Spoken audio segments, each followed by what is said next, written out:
Okay,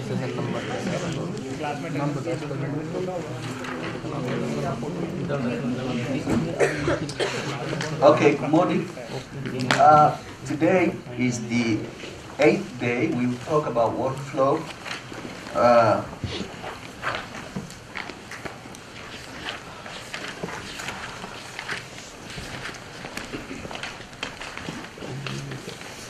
This is actually a nice area to do research with. A lot of work has been done, but most of it is actually a toy research. The agenda for today will be introduction and also some concepts about workflow and major requirements of workflow. How is workflow is represented, and some examples from my work. Now, again, this figure is basically reproduced with some changes here that you can see. These are the workflows that are running on the cloud environment for cloud computing, and this is actually representing one of these jobs that is sent to the cloud service provider. And for each job or workflow, resources are charged by its type and duration, and also we assume pay-as-you-go, which we have already talked. You remember, they are pay-as-you-go, pay when you finish, when you used, pay before use. So these are the three standards that are used. So pay before use is when you reserve. Pay-as-you-go is on demand. And pay after use is instances. But nowadays, pay after use is only when you have a customer that you trust, you have done business with a lot of time. Pay after use is only applied for them. So if you see in literature, if they use pay as you go, pay after use, pay this and this, these are the three things basically. You reserve, so you pay beforehand. You pay as you go, which means on demand. You demand, you pay, you demand, you pay. And pay after use is also there, okay? So money work actually assume pay as you go. That's why I simply said pay as you go. But I also added here, as you can see, there are other fee structures. So in pay as you go, you pay hourly price for each resources that you used. Other evolving cloud fee structures include spot and reserve pricing as well. What we haven't talked so far, I purposely left out, is the storage and transfer, which are prominent in workflows. So if you do any workflow analysis, which at least 4 or 5 of you have already implemented the last 2 days, a toy. Actually, that is not a toy, even though it looks for you a toy. Raj Kumar published exactly on that. And his name Gang something. GIAN JNU. Yeah, no. It's not the student name. Grant or something, I forgot his name.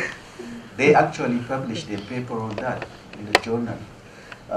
Even though you may think it's toy, it's not toy really. But it is in a sense because it doesn't have any one of these. And it is very small. And the nodes are, the virtual machines are small. The physical machines simulated are small. The tasks are small. Because when you use nature-inspired or meta-heuristics, the bigger it gets, the longer it takes to actually find the plan. But what makes workflow scheduling, very interesting, is the data. There is control structure between the tasks. And then there is data storage and transfer.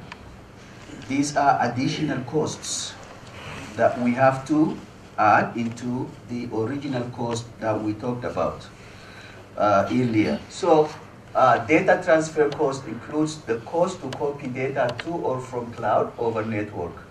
And this is actually charged by how many gigabytes you moved. It is lots. In real workflow, gigabyte is small. Storage cost is the cost to store virtual machine images, applications, and this is billed by the gigabyte per month or number of accesses.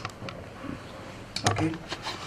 These are the factors that we need to take into account when we look into workflow flow management or workflow scheduling. Okay. Now, what is workflow? Now, this is just my definition that I wrote last night after coming back from the market. But, so if you don't understand it,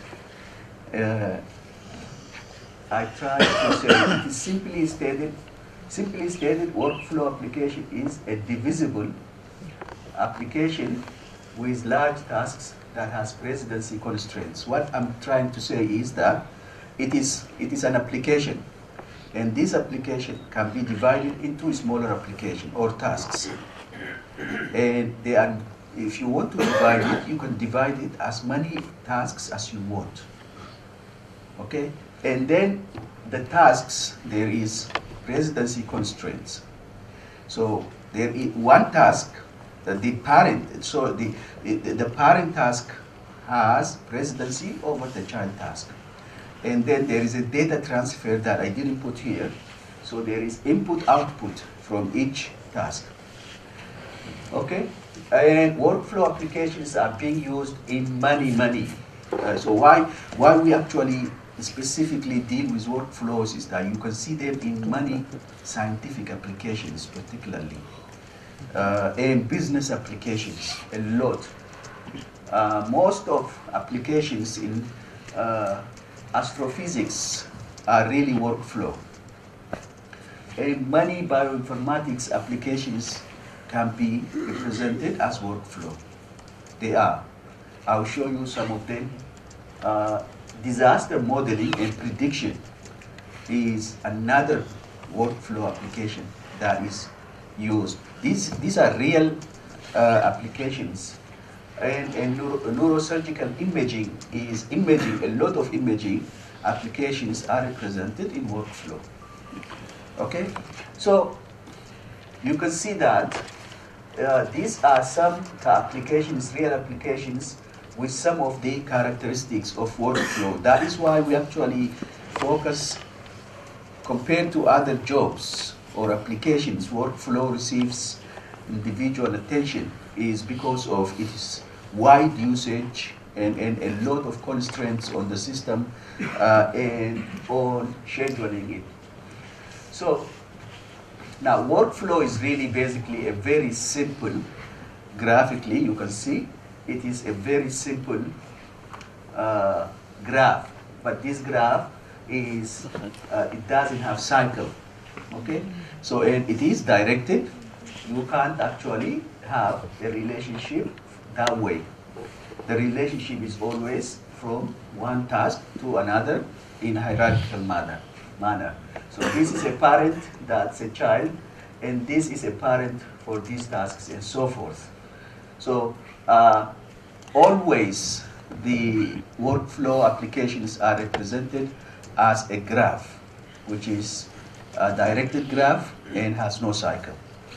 And if you look at this graph, what prevents it from being a cycle? Direction, because it is One direction, right? Yeah, so that's very important. I only actually discovered this morning, because when I did this last night, I just put lines like this.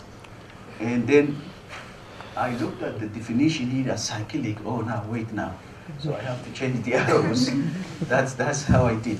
So otherwise, if I come with that, you would have said, there is cycle here. See, there is, if you look at here, just, okay?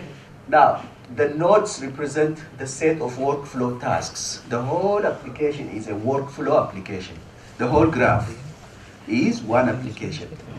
And because it's divisible, you can actually divide it into tasks. And each one of these is tasks. So this application has 8 tasks. See, this is task 25. What is it? This. No,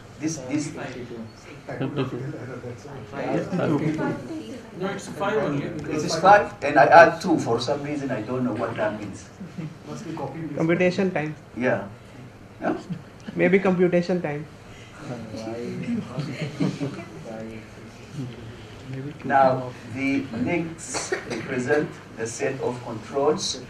Both actually, even though I put here control and data dependencies, some people, because if you want to represent a workflow where there is no data output, data transfer, you can actually say just there is a control, okay?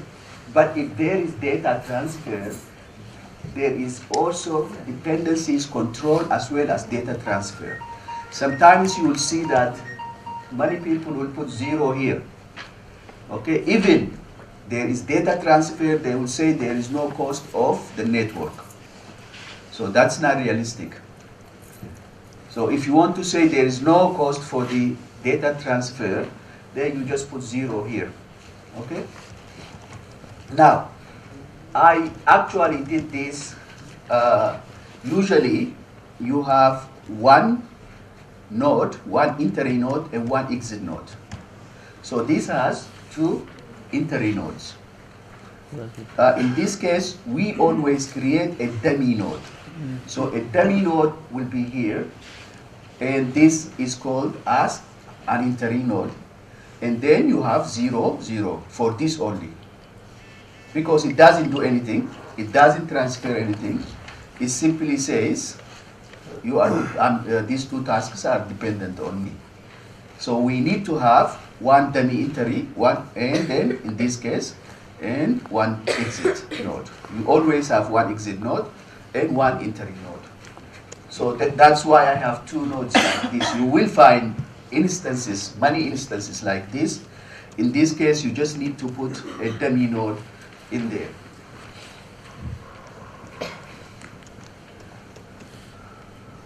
Now, another characteristics that actually makes workflow interesting is that the order. These tasks, you can't actually execute them in any order you want. There is a specific order that you need to follow. And this makes scheduling much more difficult than the other tasks that you find. So,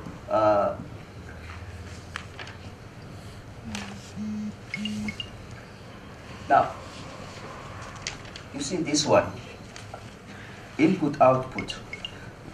These tasks may have the same size of input. And you see, now, if you look at this task has 2 parents.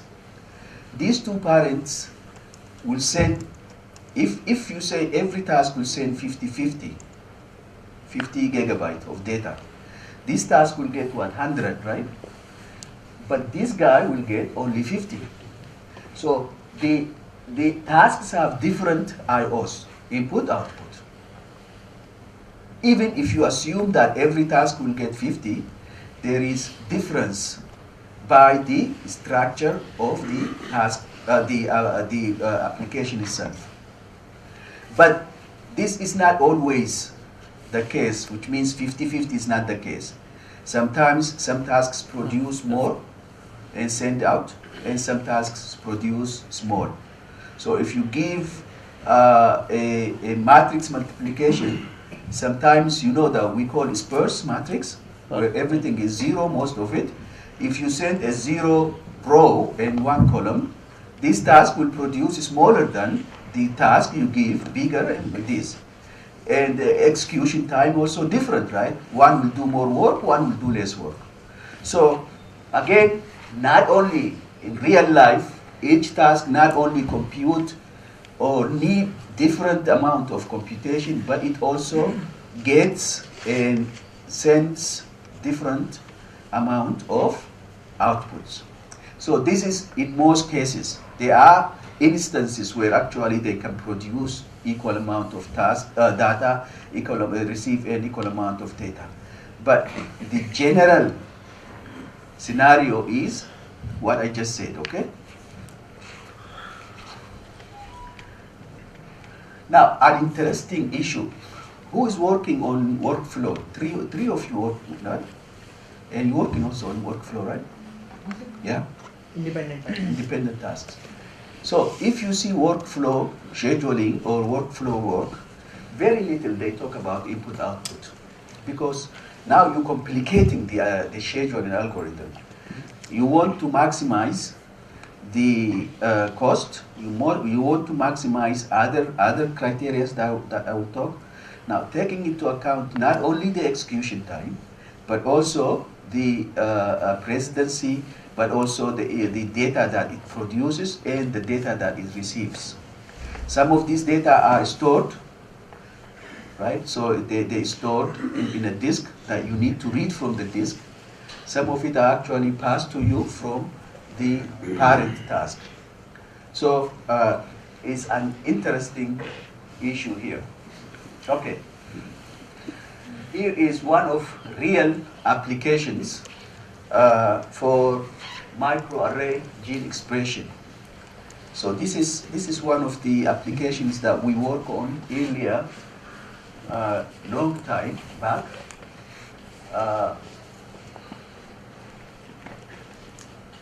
Now, if you see this is a workflow application with 7 different tasks, and each of these tasks is very, very huge. It starts with generating the data, collecting the data, as you can see, and then this data is passed to this task, which basically does cluster analysis on the data, and then produce a result, which then passes to this gene bank storage. And this process continues until you finally find a promoter model, which is gene, and this goes back again, a cycle like this and continues until you really find a result. A very, very big data and a very, very big, what you call, workflow. So task 8, the consensus sequence is fed to the BLAST utility and to determine if the gene is a new candidate or for the iteration continue. So we want to find if the gene is new. So they're trying to find a particular gene, the existence of a particular gene in these sequences of proteins. So you can actually see how much it takes for these applications to execute. It's very big, very large. The data is very big as well. And it takes, if you run it on small systems, it takes months to complete. So we want to do this in a few hours and a few minutes, if possible. Another real work application is the montage. The montage is by NASA and also by IPAC. This is extremely huge application. It's actually they together multiply input images to form custom mosaic of the sky. So it is actually they wanted to find the mosaic of the sky, lots of data. and as you can see, it contains a lot of the example I showed you earlier. There is only one link, right? One control. But as you can see from here, a lot of links, very complicated. And each one of these tasks is also very huge. This is another example also, another workflow example, which is called epigenomic workflow. It's the same, it is very similar to the previous one that I showed you, which we work on, but that one has just, we wanted to find a particular protein in, a particular gene in the entire protein. But this one is actually by, I think USC, yeah it is, and the Pixas framework is used here. This is actually a cluster Greek computing, this resource. They use that to automate the different operations in genome sequence processing. So they wanted to do very similar things that we did using Greek computing. Another real workflow application is LIGO. And this is also another workflow that's used to create and analyze gravitational waveforms from data gathered during the coalescing of compact binary systems. Final application is the cyber check workflow, and this is actually used for disaster recovery, disaster issues. In particular, they use this for California Earthquake Center to distinguish earthquake threatening a region. So it's sort of a prediction and also finding the magnitude of each earthquake. These are some real workload applications that are used. The other ones, the one yesterday and the day before yesterday you did with 8 tasks using nature-inspired approaches, is very simple one. Compared to these ones, they are extremely complex. Now, you can see that why workflow applications actually need a specific scheduling algorithm, a specific resource provisioning algorithm. The general scheduling algorithm will not work for them. Okay? Because the size is too big, complicated, presidency relationship there, and also very difficult to manage them in a dynamic environment like cloud computing.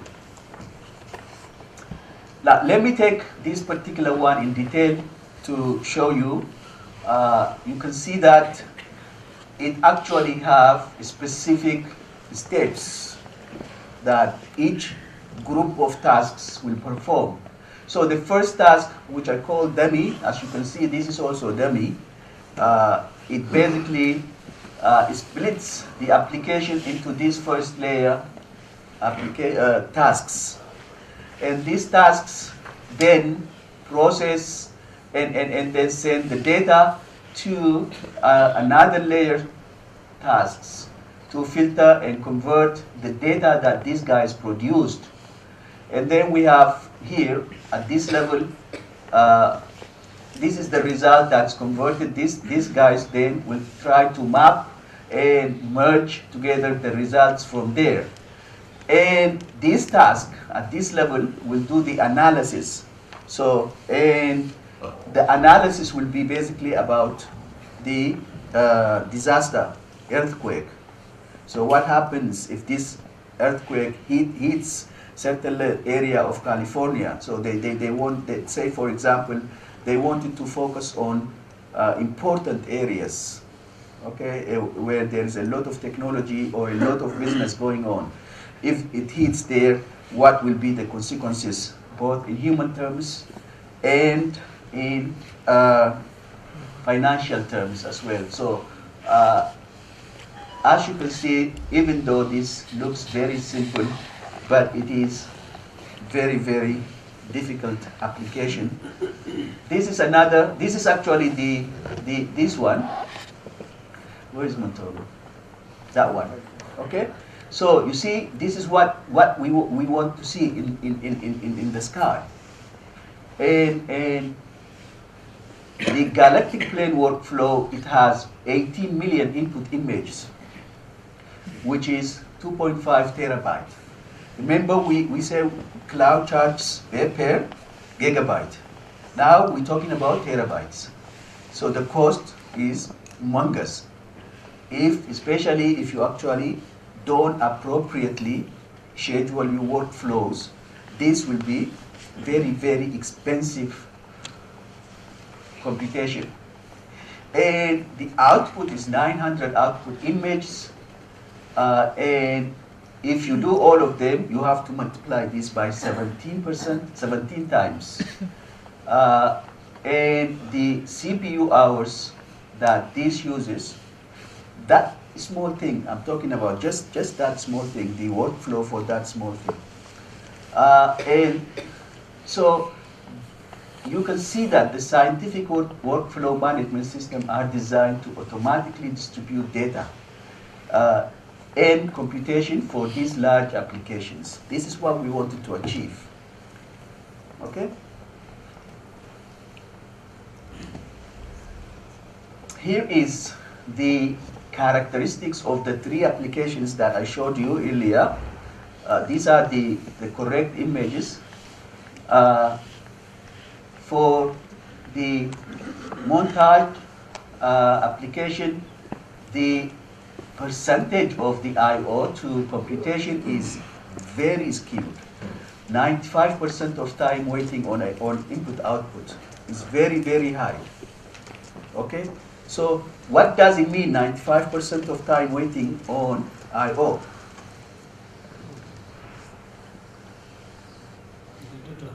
This is I/O intensive application. So you can't actually schedule it for CPU intensive application, right? And when you wait, you pay for it. So the idea of minimizing the cost or optimizing the cost is very challenging when the application has to wait to start for something. It has to wait for input. And then if it doesn't get this input, you still pay for it. So how to optimize is a very challenging issue. So memory is very low, CPU is very low. And you can see also the second one, the input-output is very low. But memory is medium, CPU is very high. And the third one is memory is the bottleneck.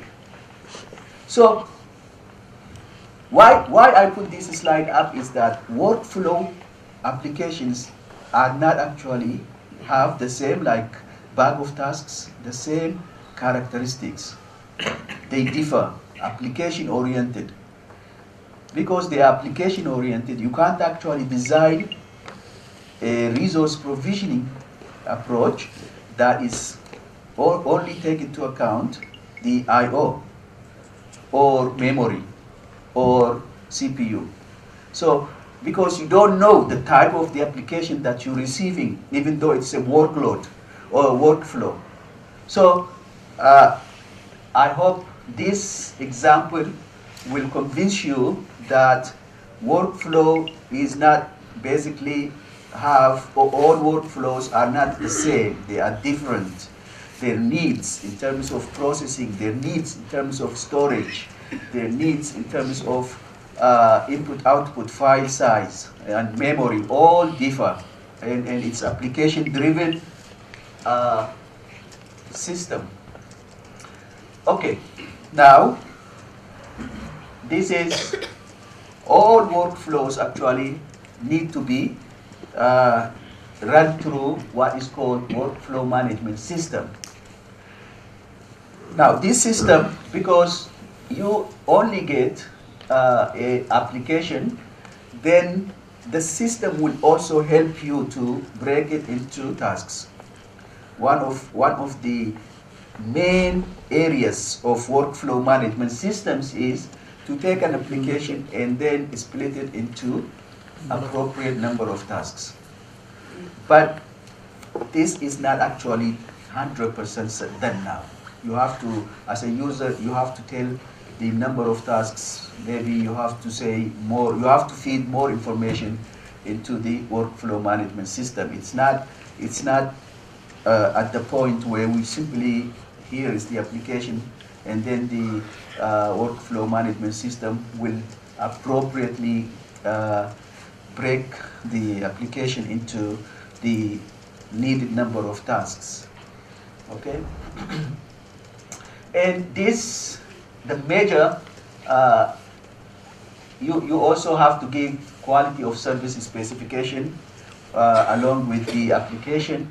But the main important part of the workflow management and the interest to us in this lecture is the workflow, the task scheduling system.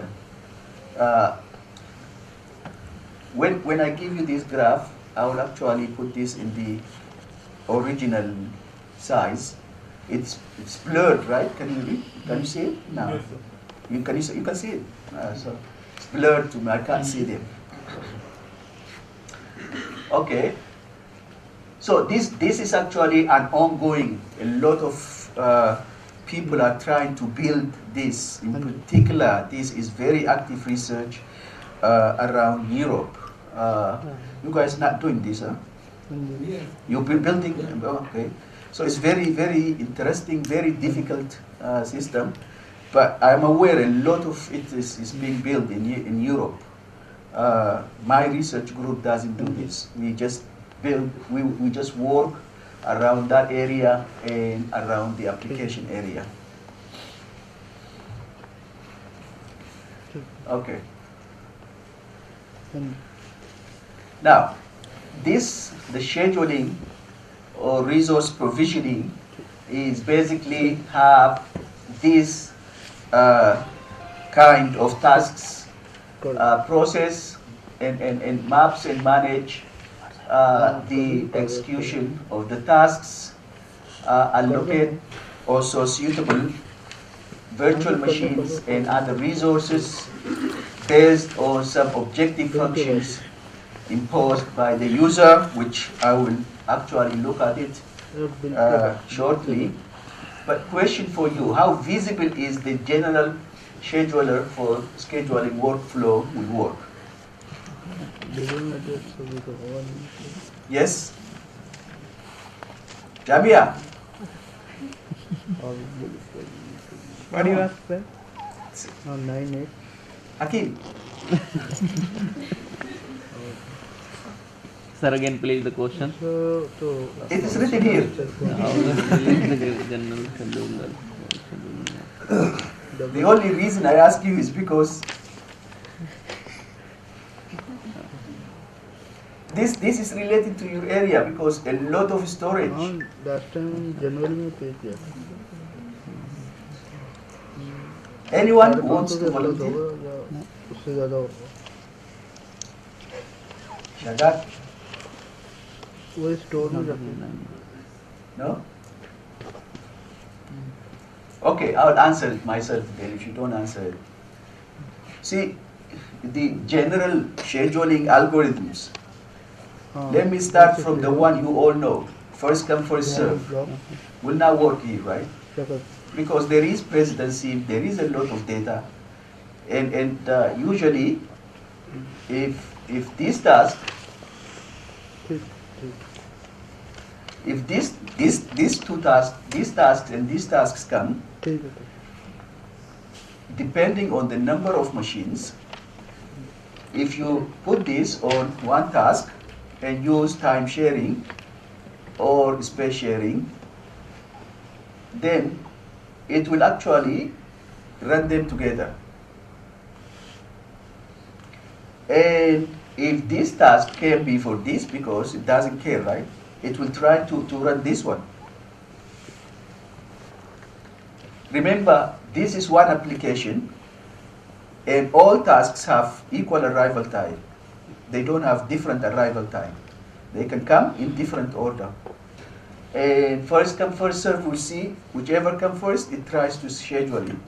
But this one waits because there is data that must come from this one. So if you use space sharing and you schedule this, it will wait on all of these tasks, which means the machine is just sitting unutilized. So the general resource management are not actually good for workflow applications. And that's why you see in a lot of literature resource provision, workflow resource provisioning algorithms, and that's why you see many PhD students working in workflow resource allocation or resource provisioning.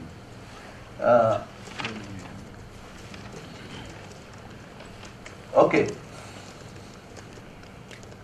Now, continue with the scheduling tasks. Now, the scheduler creates some schedules or some plans actually that meet the objectives of the problem.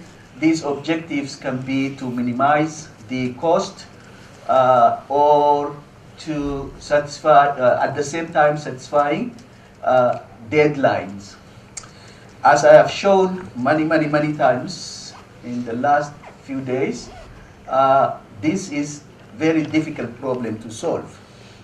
Remember the search space that we talked about, and doing all that, it is NP complete problem at least for deadline. Usually, if you look at this, even if you look at this particular or one matrix, it is actually a multi-objective problem statement. You want to actually minimize the cost as well as the deadline, within the deadline. Now, you can actually minimize the cost also passing the deadline, right? So if you use appropriate scheduling. Is that right? Single objective. It's a single objective. It's a single objective, but there is a constraint here saying deadline. But the minimization is actually the cost, right? So there is a deadline there. And if you properly format this, it is a multi-objective problem, right? Because there is a deadline. You need to actually make sure that the deadline is met. And you also need to make sure that the execution time is minimized at the same time. But my question was that, can you actually minimize the cost if, without, even if you relax the deadline? If the main aim of this individual is to achieve minimum cost,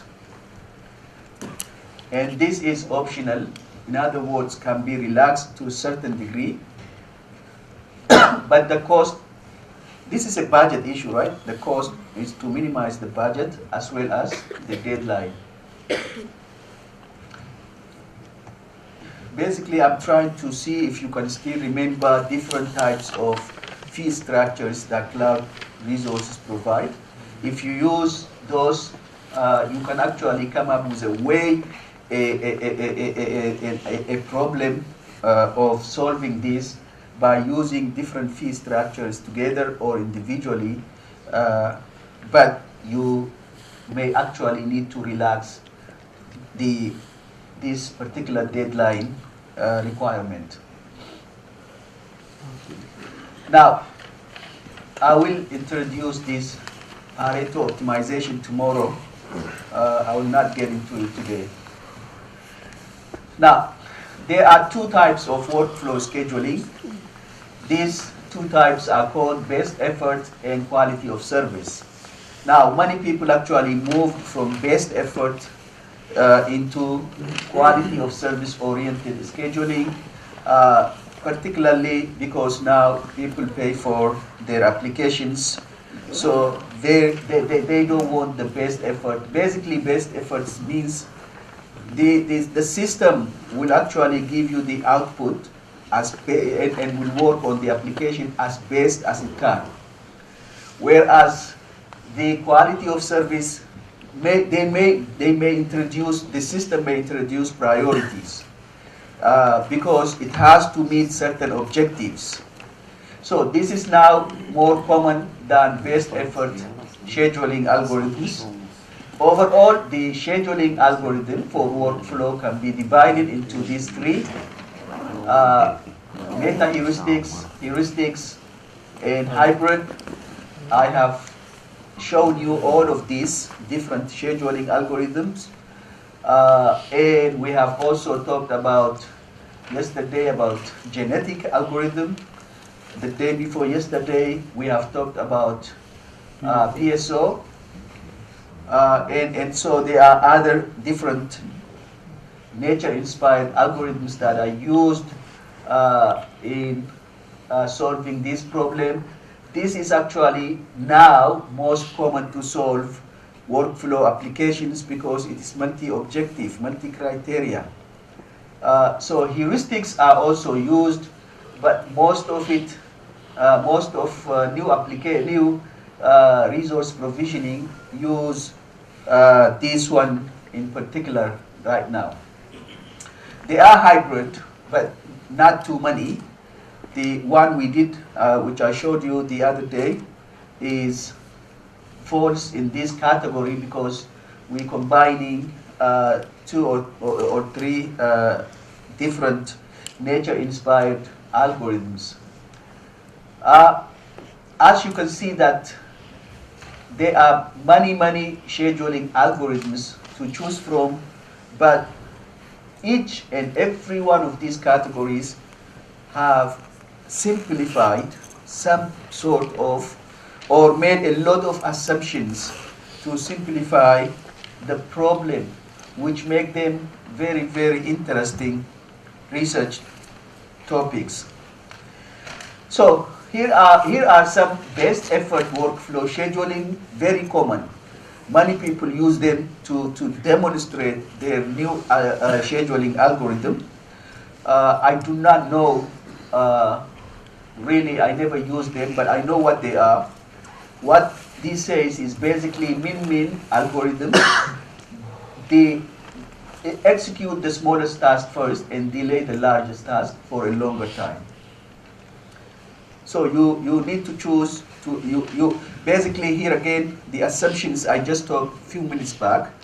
It says you know the service demand of each task, and then you choose the smallest one. Now it ignores the precedency, right? So you just choose the smallest one, and also most of the time you don't know the service demand of the tasks. So what would you do in that case if it is random, if it is unknown to you?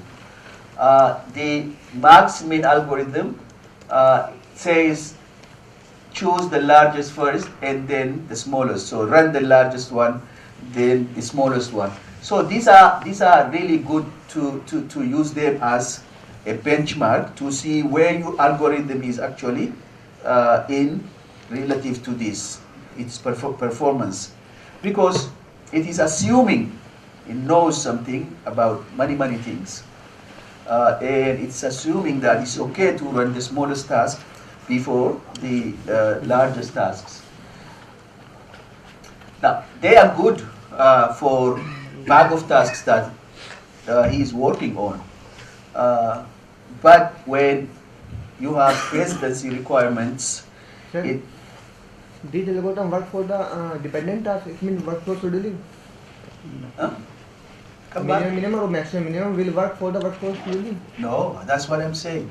That's why I was. These are the independent tasks. I'm talking about you. In your case, they're good, right? But for workflow applications, we can use them as a benchmark, assuming that you relax this presidency and assuming you know the workflow time. You can see where your algorithm relative to this will be. Definitely you don't meet them, but if you are coming closer to them, you are doing good.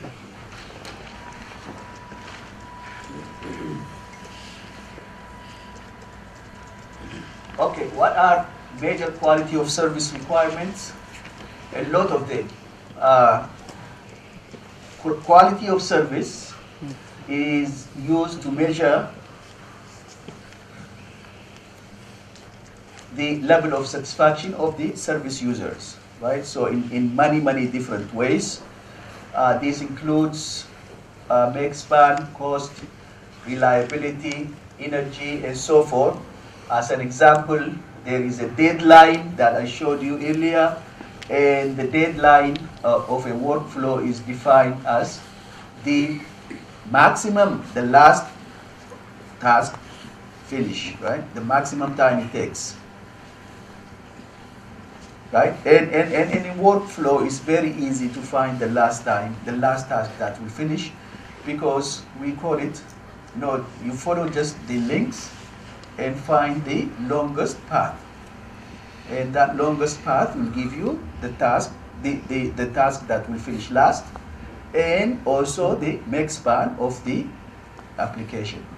That's basically what the deadline deals with. Budget is about money and wants to maximize amount that the user will pay.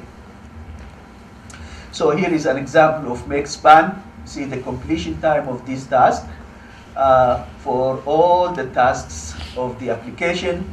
And if you look in this table, and this task will be, or this task will be the completion time or the make span of the applications.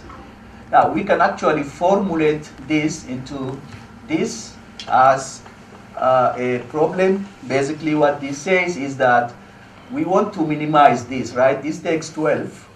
If possible, we want to go around 8. And if we push our luck, we want to go around 3. So this is the best we can get for this, right? But the actual one is this. If we can come up with a very good scheduler or resource provisioner, we may go down to somewhere around here, around 8. That's still a substantial saving, right? For unit is good. And you can get your PhD easily. Okay? Now, basically what this says is we want to minimize the make span, and this simply says that each task should be assigned to each resources.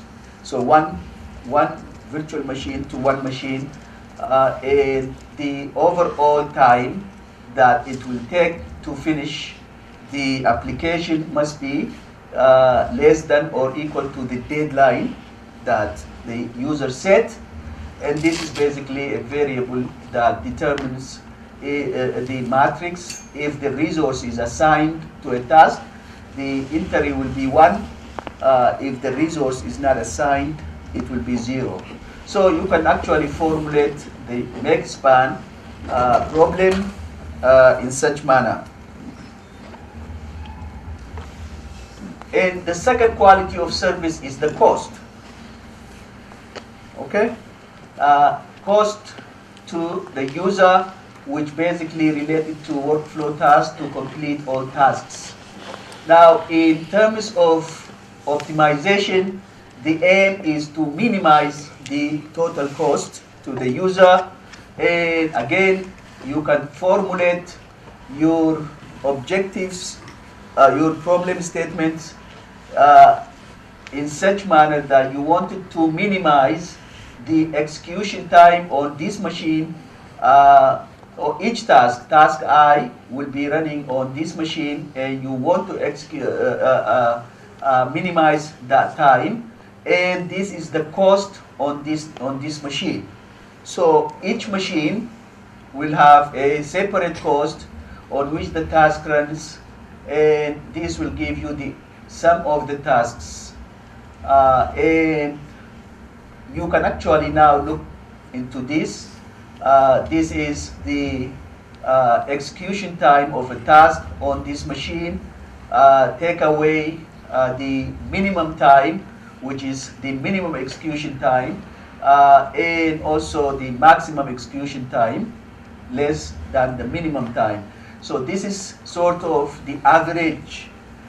You wanted to get the average time, but this formulation assumes that you have already run this task on certain machines, and you already know the execution time and the minimum and the maximum time it takes you. Now, this formulation is good for heterogeneous systems. If you have heterogeneous systems, you can actually formulate your problem in this manner.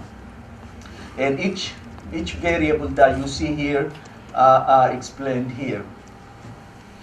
Don't you think that the cost should be multiplied rather than being added here? Minimize T plus C. Yeah, this is multiplication. Yeah.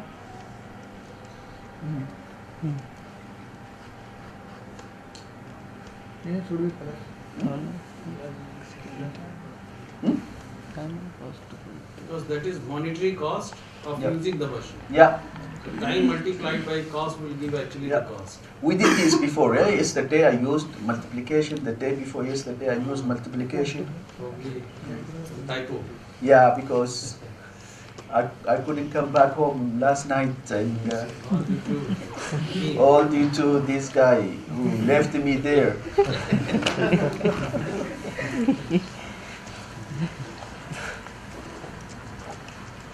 The worst thing is he took my phone and went.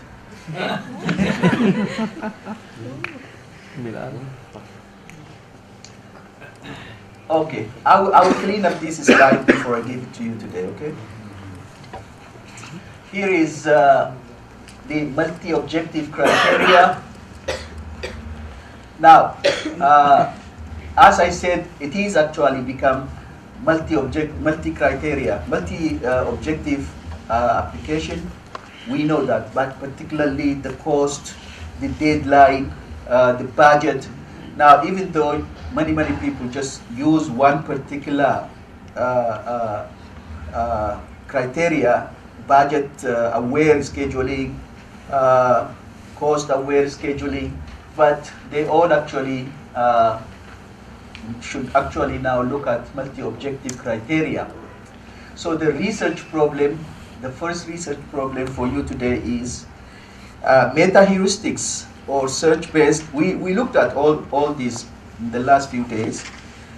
Usually need significantly high planning costs in terms of the time consumed to produce good results, which make them less useful in real platforms that need to obtain map decisions on the fly. Can we actually combine? So the problem is, can we combine meta-heuristics with search-based AI application, artificial intelligence and operational research approaches to produce a hybrid algorithm, or as the good professor said yesterday, come up with a new meta-heuristics yourself? Looking at the tiger problem, the same example, with how they actually capture their prey, the games they use, the tactics they use to find their prey and all this. You can actually do that. It is a very nice problem. Okay?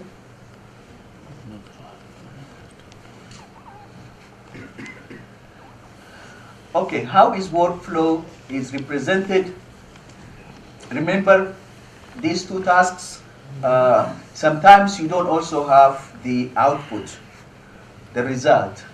So you always need to have the beginning and the end node. If you don't have in the application, you have to insert it as a dummy.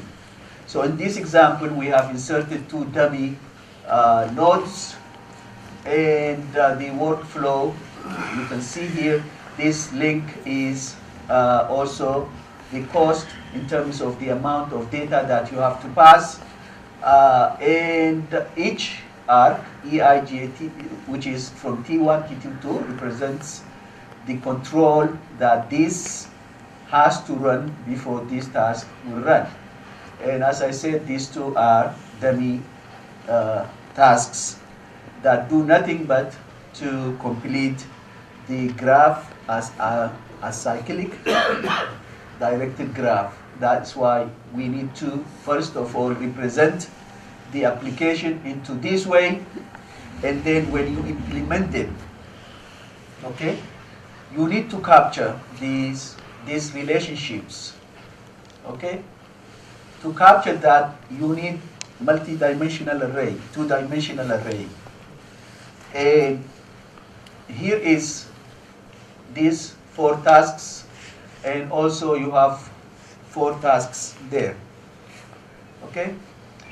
And Should be machines. Should be machines. no, tasks, because I wanted to capture this relationship. So I just want to say communicate in the presidency. So we just wanted to say there is a link.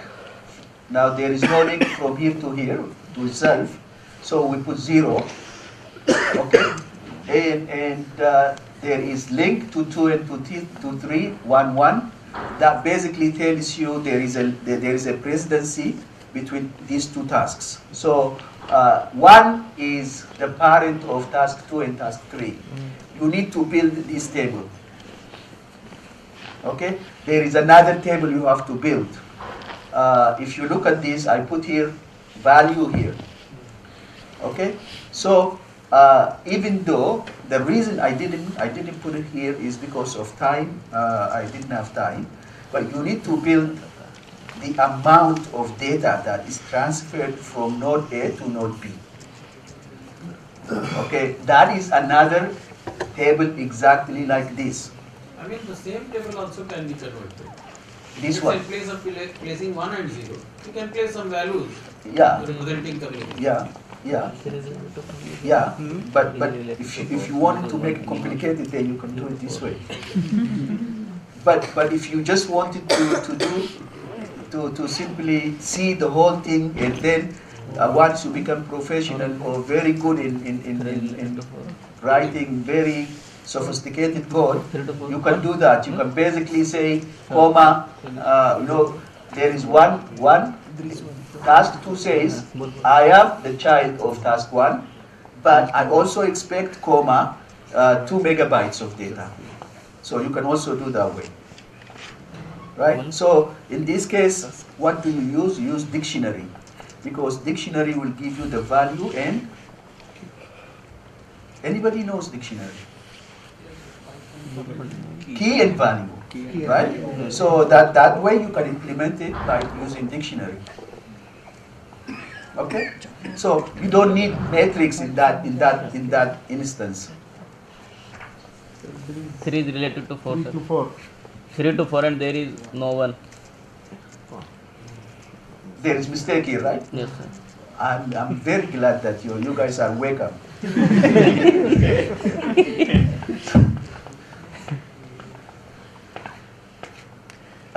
3 to 4, there is a link. 3 to 4. Yeah. To itself is 0. To 3 to 4. Fourth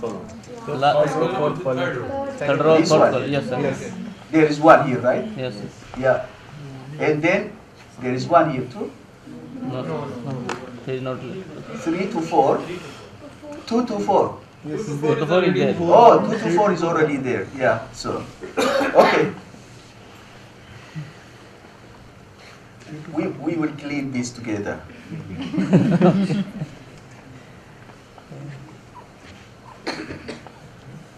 then what other representations you need when you implement it? What other representation you need? You see this.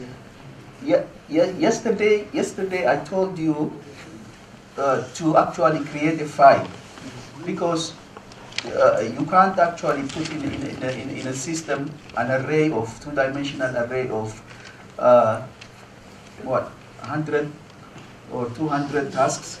It becomes very big. So the best way to do this is to create a file.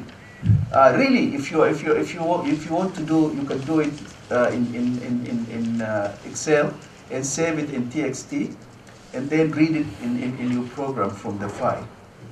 So that is the best. Easy in Excel. You can see the rectangles ready for you. You can see the numbers. You can type it in there, and easy to read it and work with it. I find it that way is easier rather than building this table in the program itself. Now we have the tasks and the links and also the data. Now you can actually, you have everything that you wanted to loop through the array and now work with the tasks. So all you need is these two information. You also need to actually catch this one, right? This is the execution time, particularly if you're working on heterogeneous systems. This becomes handy. Many times we do actually work in heterogeneous systems, and you can compute this, or at least look at research papers that have published work in heterogeneous systems, and if they actually already did some benchmarking of these tasks, you can say I'm basically using these figures from this because they've already done the benchmarking, I'm assuming, and then make sure that your system model is really close to the system model they're using.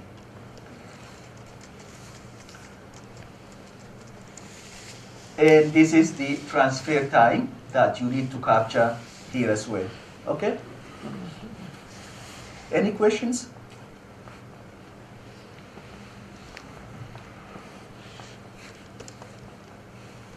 No? Good? Okay. Okay, let us look at some of our work. Now, we developed, at least yesterday or the day before yesterday, one student showed me this paper that I'm talking about. This is a structure-aware workflow resource estimation and provisioning approach. So we actually use structure, and this structure, we call this paper layered workflow scheduling algorithm with my current PhD student. I think this paper is published in 2015. The fuzzy system. This is a very good conference, and she's working on the journal version of it now.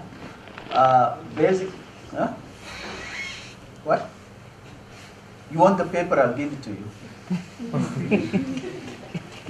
I've seen some students.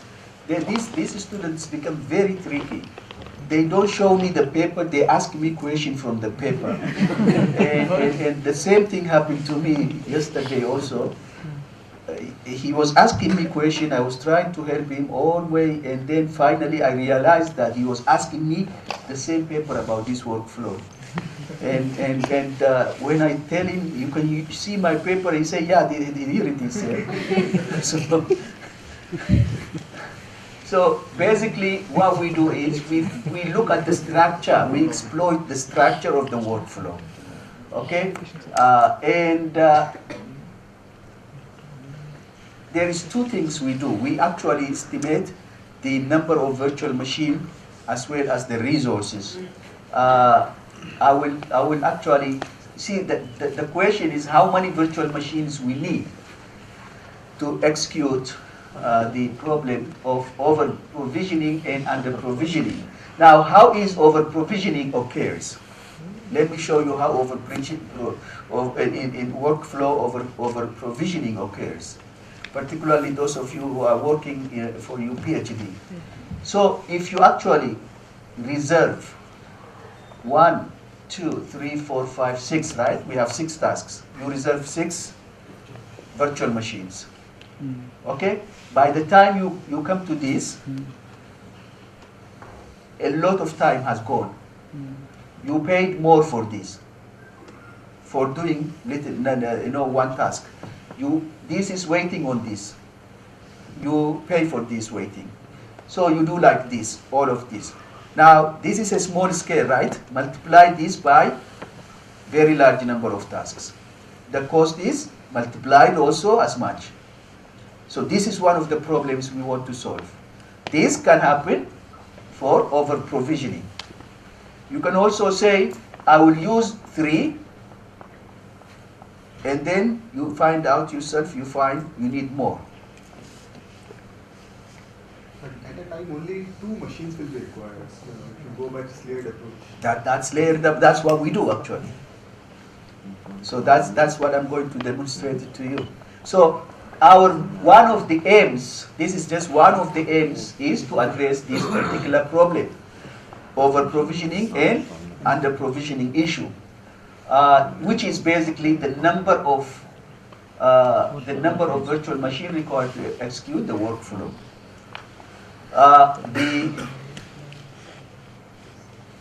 So the algorithm actually looks at the number of tasks, the structure, and the arrangement of the tasks in the workflow. These are actually the information you need, which I already told you. Here is the example. What we do is we get this workflow, right? And oops, where did you go? So what we do is we first create the demarcation. In other words, we create layers. And so the first step is to determine the number of physical layers in the workflow. You can see that for this example, we have 4 layers. This is done based on the location of tasks in the workflow. So we actually do it both ways. You can go this way to see, or you can go that way down, based on the task distance from the entry task or from the exit task. So if you go from here, you need to stop here. It's recursive algorithm. If you go from here to there, you need to stop there. Okay? So step number 1 is to find the layers. Okay?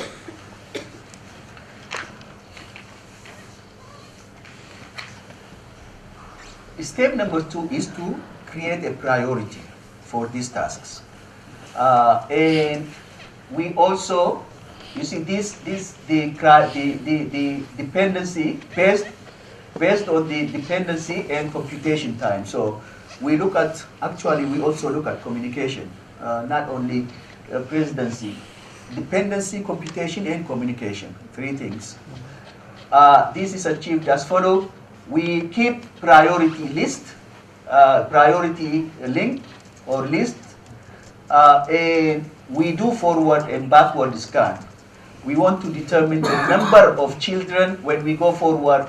We want to determine the number of children, tasks for each node, and within only a layer. And when we go the other way, backward scan, we want to look at the parent tasks for each node. So we create this. This is the priority list.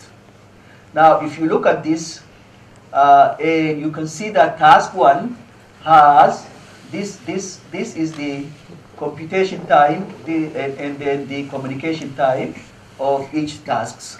Okay, and you can see that task 1 has 1, 2, 3, 4, 5 children. So 1, 2, 3, 5, 1, 2, 3, 4, 5. children, and then task 2 has 2 children, and you can see that task 2 has 2 children. So we are going forward. We also go backward the same way. So this table captures those information. These are the children. These are the parents. The X's are the parents. Okay? Now what we do is we use completion or communication time is used as a tiebreaker when we do actually priorities. In layer 1 we have task 1. Task 1 is ranked first since this is the entry task. Also, if there is dummy entry, we actually count the number of tasks. And if you see the number of children tasks is more, it is this guy, this task has 5. So it is automatically becomes number 1. And in layer 2, there are 5 tasks with different number of dependencies. And you can see that T2 and T5 have the same number of dependencies of the other 3 tasks. So if you look at, again, back here, we are talking about this, right? So this has 2 tasks, and this has 2 children, and the rest have 1, right? Can you see that? Yes. So that's what we mean by these 2, task 2 and task 4 have the same number of dependencies of the other 3 tasks. You can also see it from here. Okay? So there is a time. Now task 3 and task 5, now we use the completion time to say task 2 needs more than task 4. So task 2 will be number 2. We look at now which one has more time to process. Then task 1 is number 1, task 2 becomes number 2, and task 4 number 3. And task 3, 5, and 6 also have the same total dependencies, and we just use completion time. But task 5 and task 6 has the same completion time, the same number of dependencies. Now we use the communication time to actually rank them, prioritize them. So in this way, we create a new rank. As you see, number 1 is ranked, or task 1 is ranked first, task 2 is ranked second, 4, 3, 5, 6, and it goes like this. Okay? Now, this is the execution time, so we just continue. Now I'm coming to Professor Zahiri's question earlier. You see, instead of using the customary allocate, get all virtual machines that you need for the whole workflow, so what we do is that in one version of this algorithm, we first get only hire 1 virtual machine. So this is not dummy. This is actually running. But the problem here is if you don't know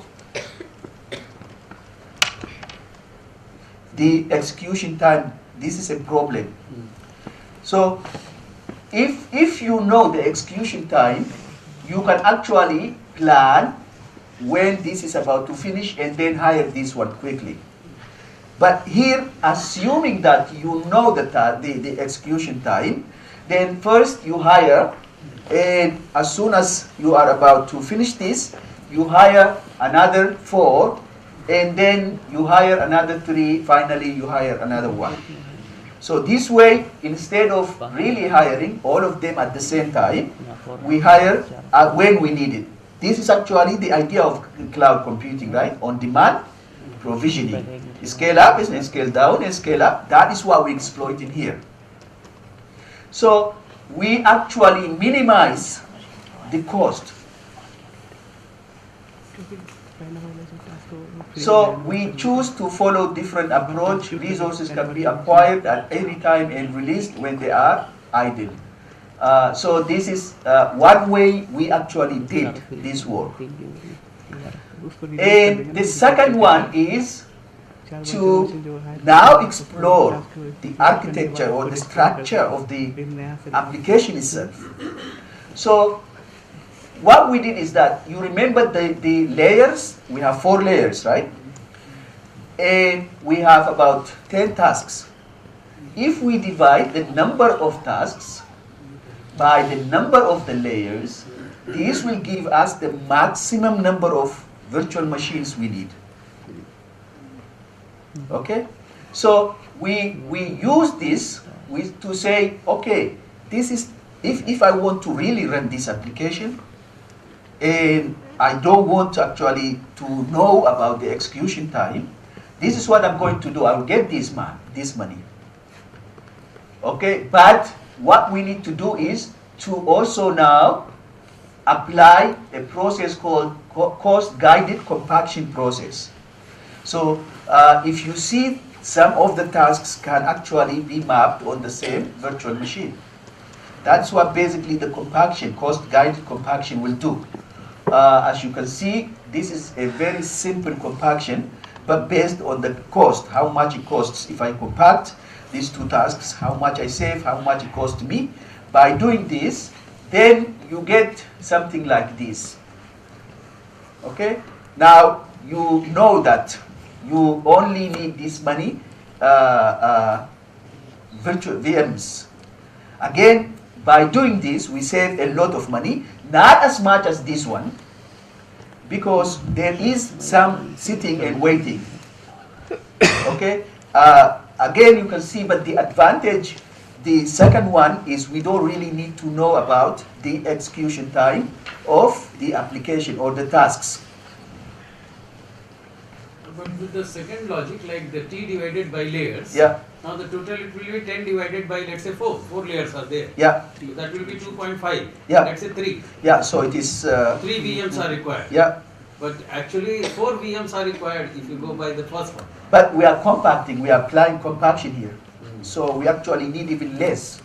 So this is 3, the 3 is here, that as you said. But because we are doing compaction, you see, if that's correct, if you see here, we actually need 5 here. 4, right? 1, 2, 3, 4, 5. Here is 5 actually. Yeah. If you want to do it one by one. But what we're saying is that if we follow this layering architecture, and if we don't know the execution time, but there is many different ways of doing this. We just did this one way, but I will leave that as a problem, as a research problem to you. This is a preliminary research.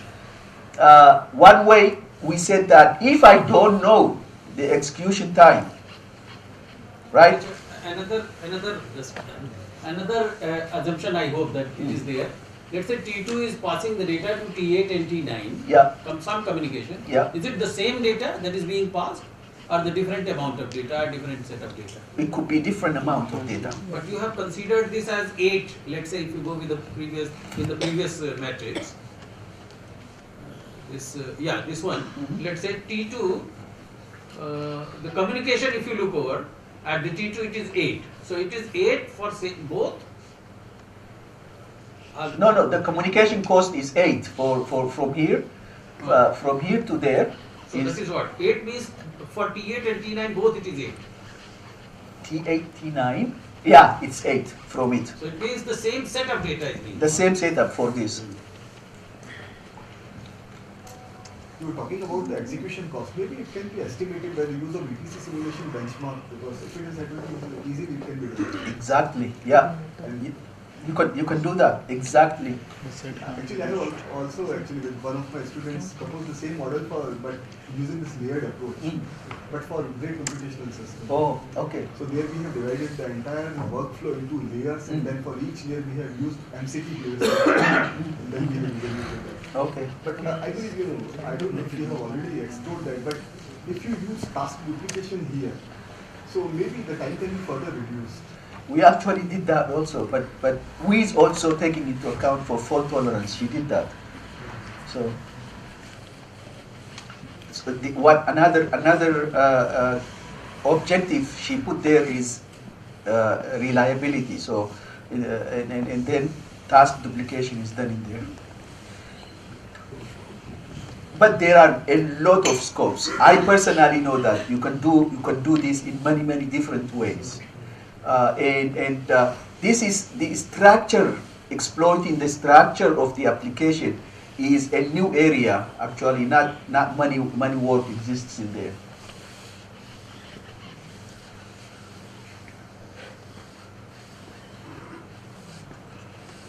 So this is the possible mapping now. The virtual machine to task is mapped this way. And these are some of the examples. I think everybody understands. I don't really need to spend time with these ones. I was trying to simulate. See now, for the toy task, the 10 tasks that we used, you can see this is the second one, the one without actually, not the first one. The first one when I know the time, right? I know the execution time. But for the second one, I don't know the execution time. So for the toy example, you can see that the task, for the 10 task, 82 minutes is the maximum time. And for another assignment is 85. And another combination of assignment is 88. So we are trying to produce a hybrid assignment with linking with others.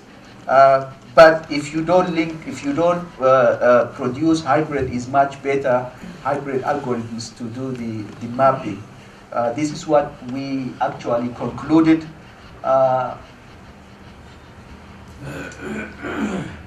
So now research problem is currently we focus on optimizing the money, the cost. But there are other performance, elasticity, fault tolerance, many research problems in this space. And existing solutions are basically designed also for optimization problems, and the opportunities are not fully explored. Even in this space, there is a lot of open problems that you need to deal with. Forget about this one. Here is open research questions for you. The question number 1 is, tasks can have very different I/O and computational behavior. Design a workflow algorithm that actually takes, or at least makes, I/O as the centerpiece, not the CPU only, but I/O and CPU together as a problem. And currently, as I said, we are focusing only on the CPU, the cost of CPU. But I/O is also very important, as I showed you earlier. Workflows have different deadline and monetary constraints. Again, you can see that from the real applications, this is another problem. Many people simply assume that the deadline is the same for workflows. So, given a mix of applications, how would you do this? Now, you also have a various, now some workflow applications, you can actually run through them, okay? But the way it's run, you run some of them, you don't finish them.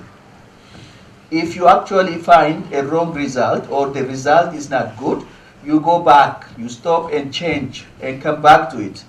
These are scenario based until you actually, like weather. If you want to see the weather, predict the weather, you do this actually multiple times. You run this multiple times. And we need to actually have, when we test our application, resource provisioning, to take into these scenarios. Again, this is the multi-objective problem, minimize the monetary cost of workflows, addressing both the price and performance dynamics that is specific to cloud computing. So you need to also look at the dynamics in the cloud systems. You need to capture how dynamic it is, the arrivals, the different workloads that exist there. The fourth problem is that the majority of studies about workflow scheduling focus on single workflow application scheduling. This is what most of us do. Single application in isolation. However, these approaches are not adequate for cloud infrastructure due to, it's down here, many shared applications. So we come back now to areas of earlier when we did in cluster computing environment, when we schedule applications, parallel applications with background workload. So we need to actually do something here with workflows. Workflows are not actually sharing the system in cloud environment alone. There are other workflows, there are other workloads that we need to take into account. So this is one issue that you need to address. Majority of workflow provisioning approaches consider only one on-demand instance type. Again, this is another issue. There are many, at least 3 different ways of fee structuring, right, that cloud computing providers use now.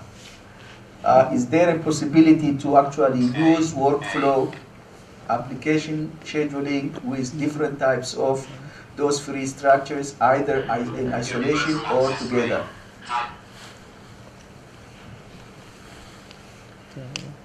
Majority of workflow provisioning approaches are ignorant to the special features and optimization opportunities in workflows. I've just shown you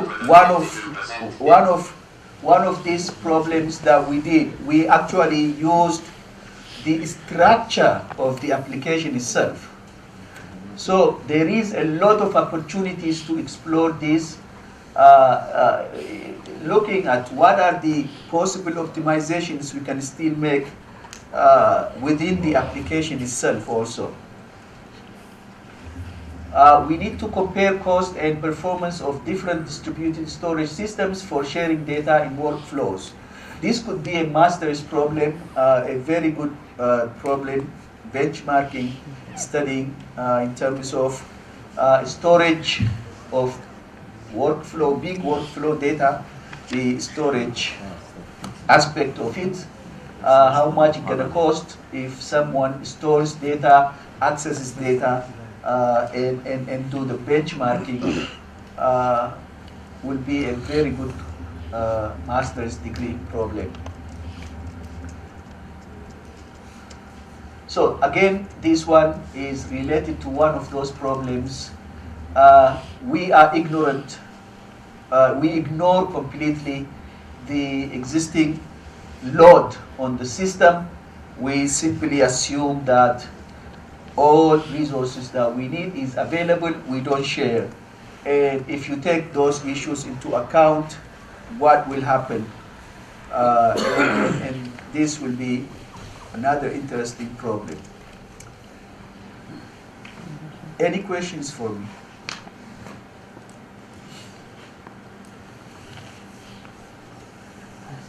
So you see that you considered that the workflow is compute intensive, requiring more CPUs.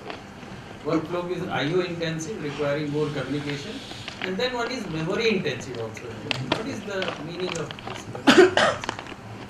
It actually uses a lot of storage data in memory instead of the hard disk. Okay, so now we need to actually optimize the cache memory, and actually we can do the cache memory here also, and the main memory also optimization.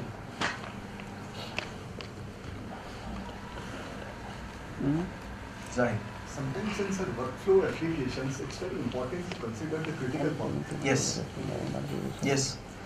Yeah, but these are the least, what they call them, least scheduling algorithm, the basic one. It simply says this is the critical path, but that is the benchmark we use now. We know that it will give us the max span. That's done long time ago. But the new criteria with cloud computing is there are costs associated with it. There are budgets associated with it. So these actually made the list scheduling algorithm now to be revisited. That's what you see in most of these algorithms. We tend to ignore, at least put it in the background, the list one, because we are happy with the max span. It gives you a clear max span, and we use it as a benchmark now. In your comparison of this particular model, you have used HLEF. Is it a variant of HEF? Variant of variant of HTFE, HFT. HEFT. Yeah, HF. HEFT.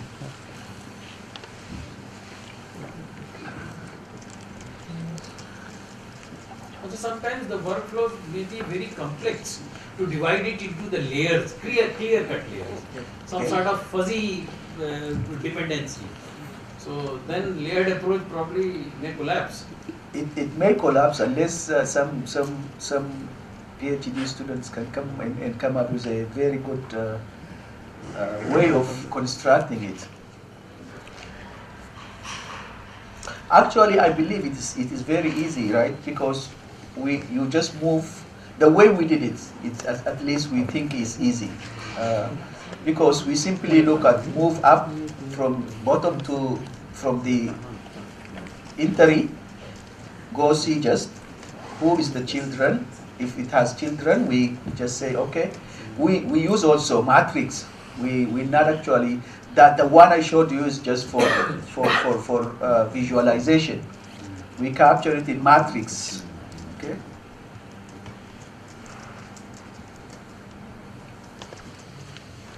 What are the issues in compaction of multiple tasks on a single region?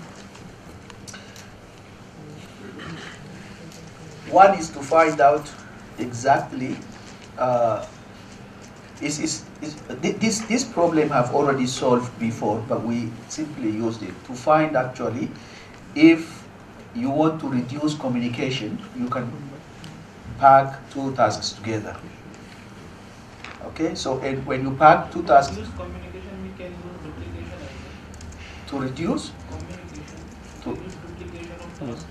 Single. yeah, but what you're saying is that if we have task one and we duplicate this task on another It machine, has two childs, T2 and T3. yeah. We duplicate T1 on both processors, on which T2 and T3 are executing, then we can reduce communication time. But now you have resources. You increase resources. If you have one task is one virtual machine, you have now duplicate this. You buy another virtual machine. So we need to consider that also. A lot of it, because now you actually put two tasks, right, on one virtual machine. You need to actually make sure that memory size. Each virtual machine has, depending on whether you buy a small one or big one or medium one. But the execution time will be higher. We Why? are combining two tasks. This will be No, this depends on this task. This task will not run. This task will just sit there waiting for this one to finish and get the data. they are independent tasks. No. So if we compact the way I showed you, so I have T1, T2, T3, right? I can compact these two. They are computing T2 and T3. You can compact T1, T2, and T3 on the same virtual machine, provided that you have enough memory. What he is telling is that if you have the task of the same layer being Yeah. compacted on the same virtual machine, then they No, are no. independent tasks No, no. and they will take more time. No, we're not compacting that. The compact is actually looks at the structure, the parent and child relationship. I showed you as an example how we were compacting. Same layers. That's why No.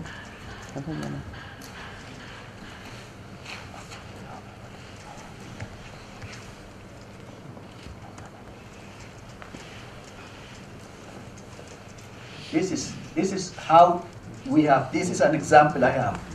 This doesn't came from this. This is just as an example that I have to show you how cost-guided compaction works.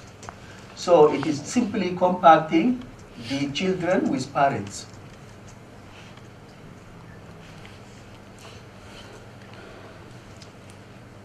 Does that make sense? What are the other issues apart from memory? Sometimes you can help me too. If you already know. when you compact some issues like he just mentioned compacting two independent tasks.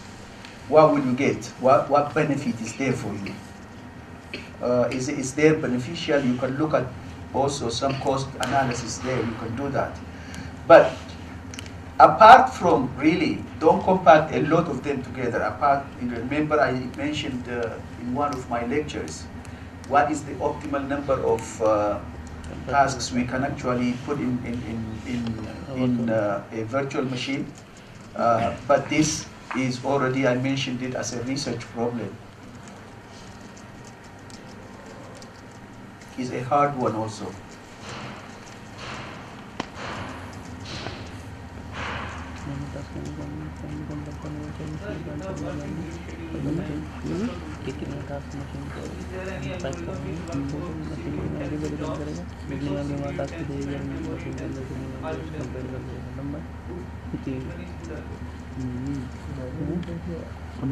I don't know. I did one for the one I published in JNCA. Yeah. So the hierarchical algorithm is good. Beforehand, we don't know whether the job is CPU Actually, most of the time you do. Because IO intensive usually will have a lot of data. Right? You need to read a lot of data and you need to write a lot cloud of data. environment, we don't know which job is coming. Yes, that's what I told you. If you see this one, not only the jobs, the jobs are coming randomly, but also the execution time is unknown. This makes the interesting scheduling problem.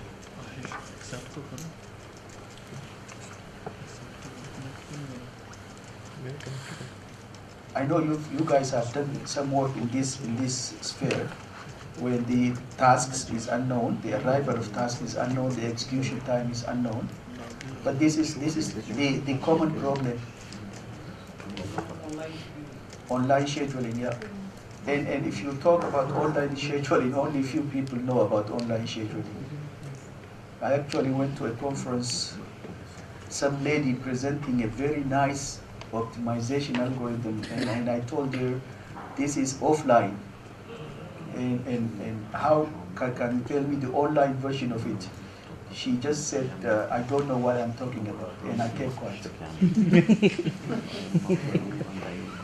What do you suggest to them? Suppose if IO intensive jobs are, as you have said, how it can be handled? See your suggestions. Till now, we have also focused on only compute intensive. I have done quite a few jobs where the IO is very IO intensive with CPU. The way I handled was by developing a hierarchical scheduling algorithm.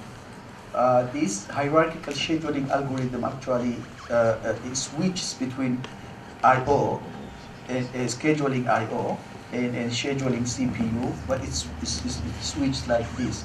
It's not easy, it's very complex, but it works a bit better than working only with one. The standard approach is actually to develop workflow scheduling algorithms for data intensive.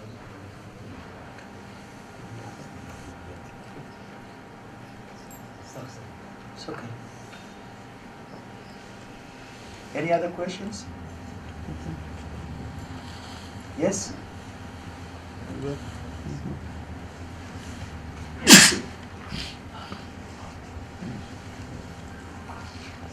Is it possible, if we have few applications, let's make a batch of these workflows. Then in that case, if it is IO intensive, maybe the idle slots can be filled with other modules. So, do you think it will be beneficial? This is one of the questions I put there. Is actually, I was trying to get discussion with everybody. See, if it is IO intensive, while it's waiting, there is. If I said that if there are workload, background workload, or if there is another workflow, can we use that while it's waiting? Particularly if we already reserve the resource. But the problem now becomes when to evict it, right? Because when the other node needs it, you need to come up with a predictive algorithm to know when the other node that reserved this particular resource wants it, because it doesn't want to wait for it. Now, what would we do also? Would we charge this less to the owner, the one that reserved? Because I'm using now that slot. So, which is already paid for it. If we can use that, we need to come up with a new way of also saying either less, the owner of that will be given some money back, and in that case they can tolerate a microsecond, 2, 3, 4, or even 1 second for this application to be evicted and his application to be continued.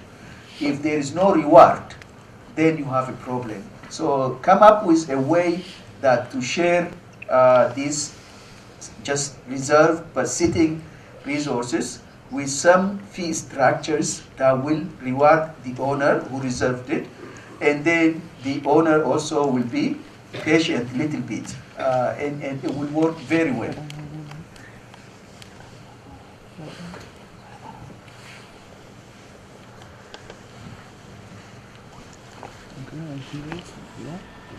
No. Any other question?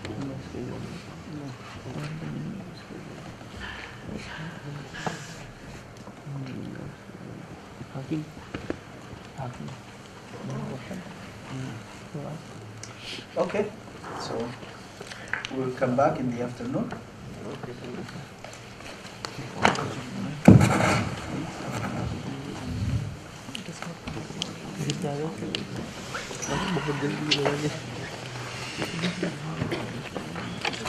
Workflow sim, and Lithia will be also talking on where you have.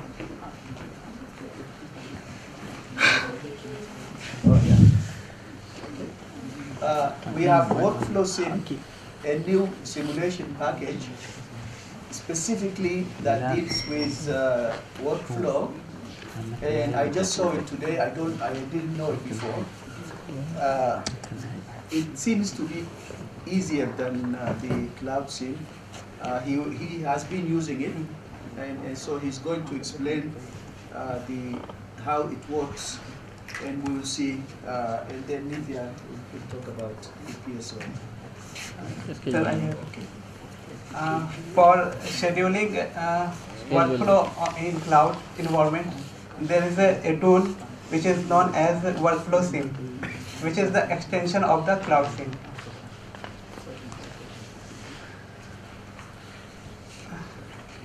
For understanding how it works, this is the base paper for understanding the working process of the cloud Workflow Sim. This author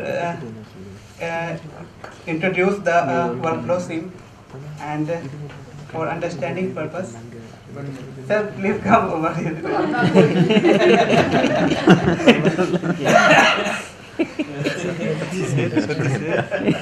Stay alone. She called me, that's why I'm saying.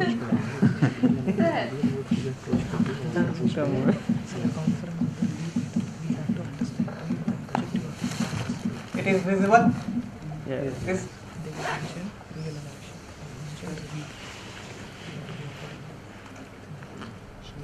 Yes, no, it is more visible. This image shows that working process of how workflow sim works. Here, this is the host, in which workflow mapper is a module which is responsible for mapping workflow. That means if this is the workflow, just a minute, I give an example of workflow.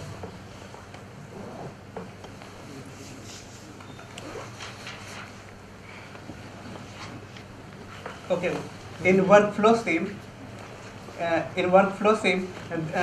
all the workflow is given in the DAX form. DAX form means that the workflow is given in the XML form. The example of the in DAX example of the workflow is this. Montage. Next number one.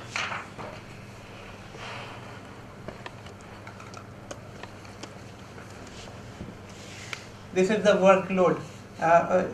This is the workload in XML form, which shows the montage 1000 XML. Means that it is the montage workflow having 1000 nodes.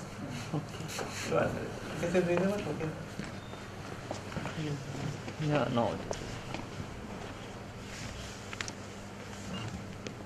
These are the workflow information regarding for execution of the workflow on the cloud workflow scene.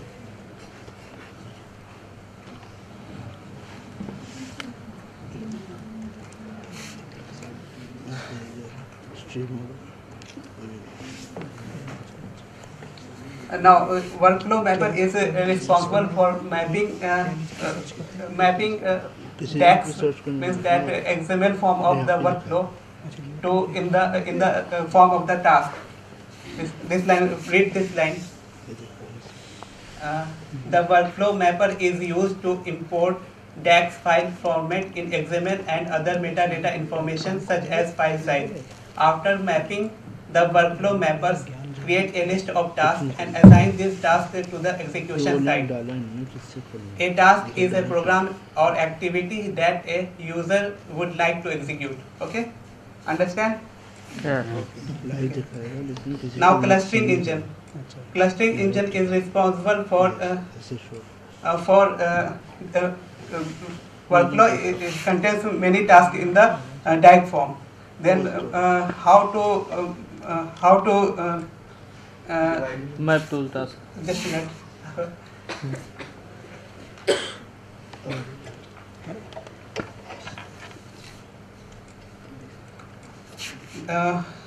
This is the sample workflow in which there are many number of tasks, and each task is connected to each other with precedence constraint. So then the working of cluster engine is making the combination of tasks which is called as job. That means these two tasks is combined in one job. This task, this job, and this type of job. Okay, we can combine the task in by two format, that is horizontal and vertical. In this example, this is given in horizontal form. We can also combine this task in by adding these in vertical form. Okay. In this example, it is given in horizontal form. Okay, understand?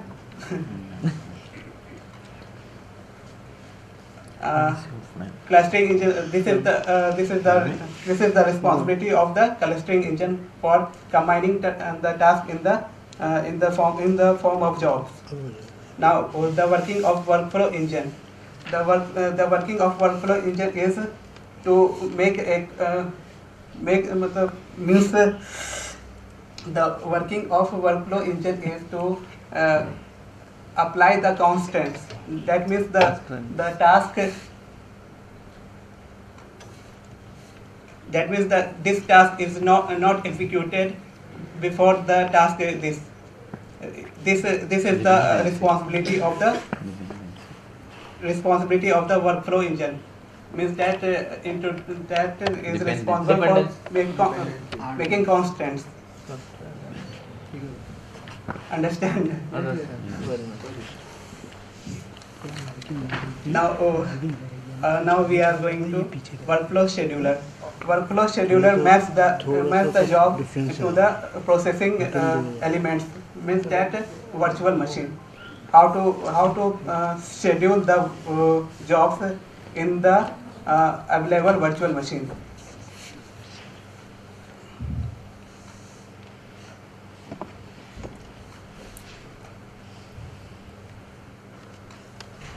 Now all the task in the workflow which is combined in the jobs is comes to the in this queue, and the workflow scheduler takes the one of the task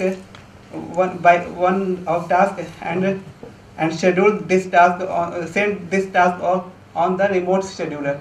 This is the centralized workflow scheduler. This is the remote scheduler. It is located any place in the world. Okay. Now this is the main working of the workflow scene.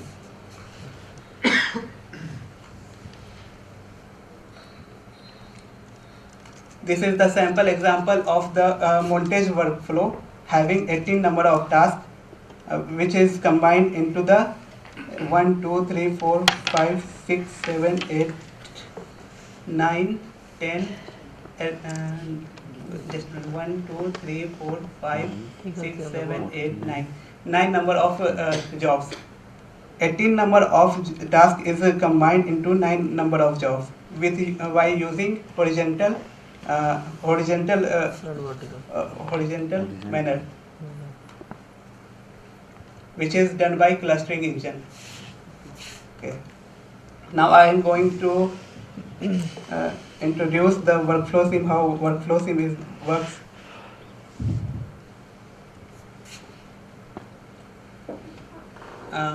In this is the very first example of workflow sim, in which this workflow sim example creates a workflow planner, a workflow engine, and one scheduler, one data center, and 20 virtual machines. You should change. This is the path. You should change that path at least. You may change other parameters as well. Means that this path shows that the location of the folder where the workflow is present. Now, first of all, this is the class workflow sim basic example 1. First of all, we create the list of the virtual machine. In this example, we have to create 20 virtual machines. This is given here. Okay, and the properties of the virtual machine is that the image size of the virtual machine is 1000. 1000 means that it is given in MB. This 10,000. Oh, sorry, 10,000. Okay.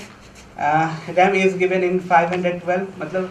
Means that half GB. Okay. MIPS is also given 1000. Means that 1000 million instruction per second is executed by a particular virtual machine. This is bandwidth. Number of processing elements. This shows the number of means that number of core. This is, means that in this virtual machine only one core is available, and the hypervisor is used in this virtual machine is Zen.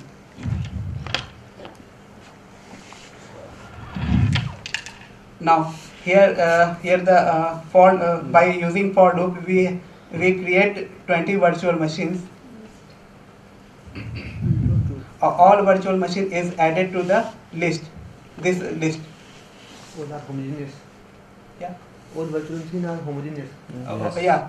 All the virtual machine are homogeneous. We can make heterogeneous also by introducing hyper exponential before. Now this is the main method where the program is going to execute. Start execution. The execution. Here we are a variable which initialize 20 virtual machine, and this is the path where the workload in the workflow. That is, we are execute the Montes 25.xml, means that we are scheduling Montes. This is the input. This is the input.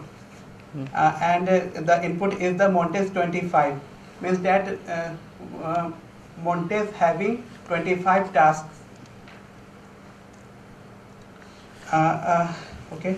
The location of this file I also show you. Just a minute.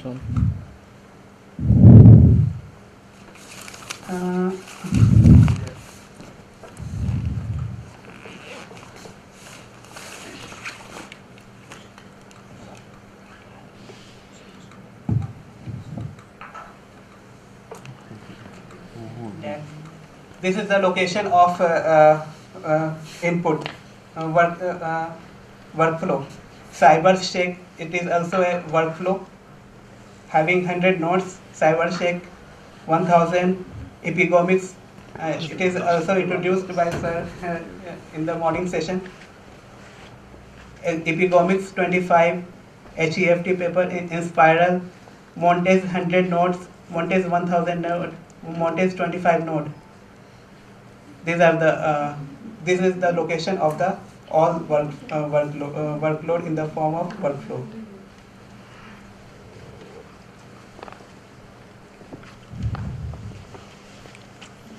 Now,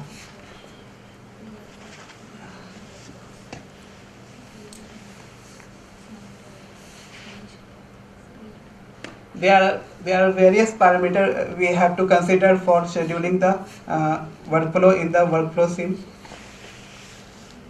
This is the scheduling method. We use FCFS, first come first serve, for scheduling all the jobs present in the workflow. And planning method. Planning method, I am not very much sure about it. Just this is the planning algorithm, global scheduling algorithm. So just introduce what is the global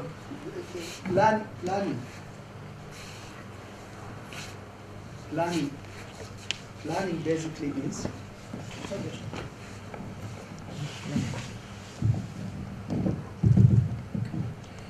in workflow applications, there is two steps. The first step is planning, which means basically what PSO does. PSO will give you, for example, the one we did yesterday. It will find the mapping, which one is good mapping. And then that part is called planning. After that, you have scheduling. So this part of planning is actually, that's what basically it does. What is the best combination of the tasks and the CPU or the virtual machine.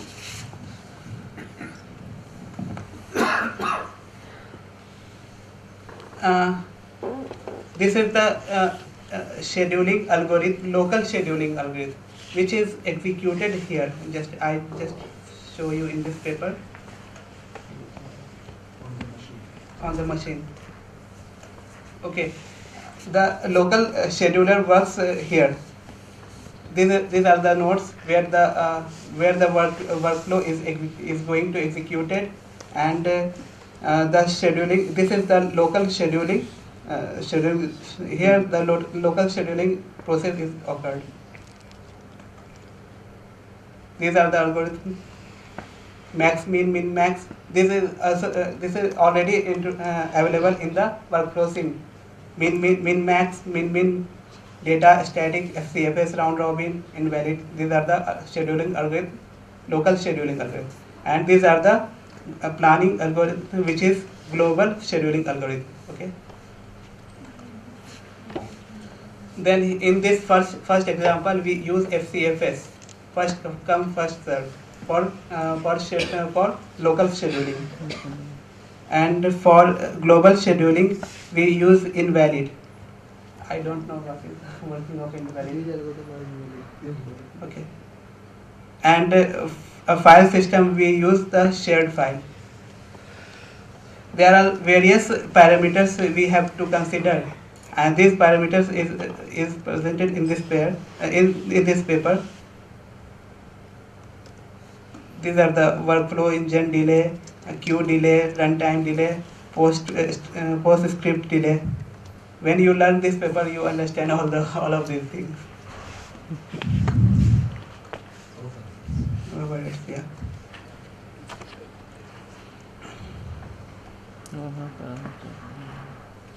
These are the internal process. How the initialization of the this example is going, and number of users for this for scheduling this workflow is number of user is 1. Calendar is given. This is the initialization of the CloudSIM variables. We have created one data center for this. This is the process of creating. This is the workflow data center, which is the class for scheduling workflow in the data center. There are various properties is given in this class. We can see by right on this, and this shows all the working process in the data center, and is going to in data center. Okay. Workflow planner. Planner means we can see here. Okay.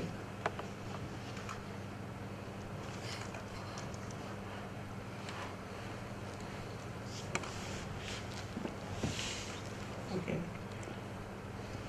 And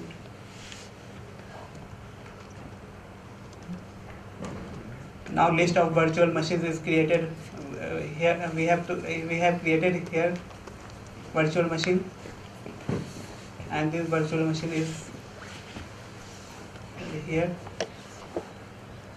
virtual machine list, and submit this virtual machine list to the workflow engine. Here workflow engine is as a if we see in the workflow just CloudSIM, the workflow SIM is as the data center broker.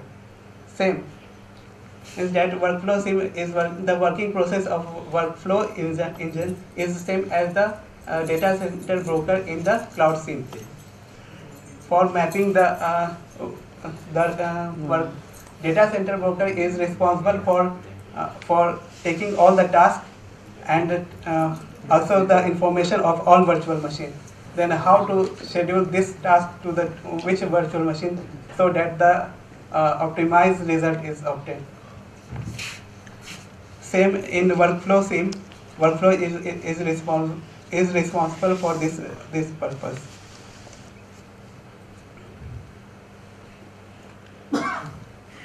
Workflow engine is bind the scheduler data center. Here CloudSIM dot start simulation is started, and internal process I am not going to introduce to you, and the result is printed here. Now I am going to run this program.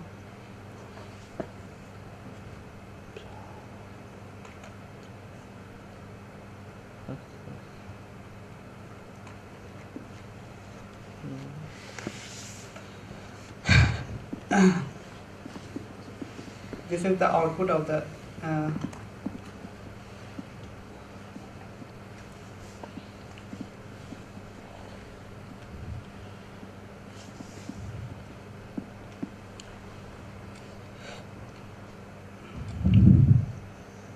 here the working output of the output of the this program is given. Job ID 25. We have considered just a minute. We have considered montage 25. Yes, 25. Montage. 25.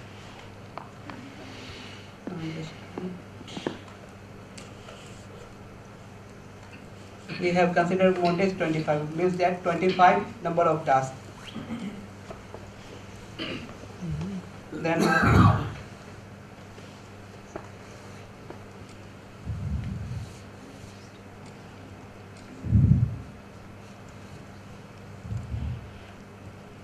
the number of tasks is given, ID is here. If you want to introduce your own algorithm, just go here.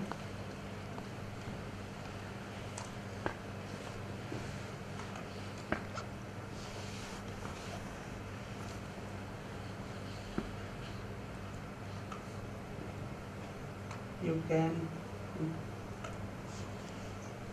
click right and open this location.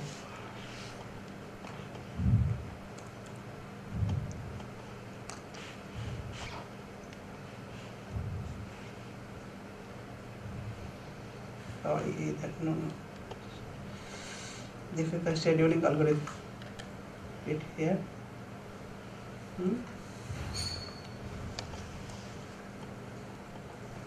Workflow scheduler. Yes, Round robin.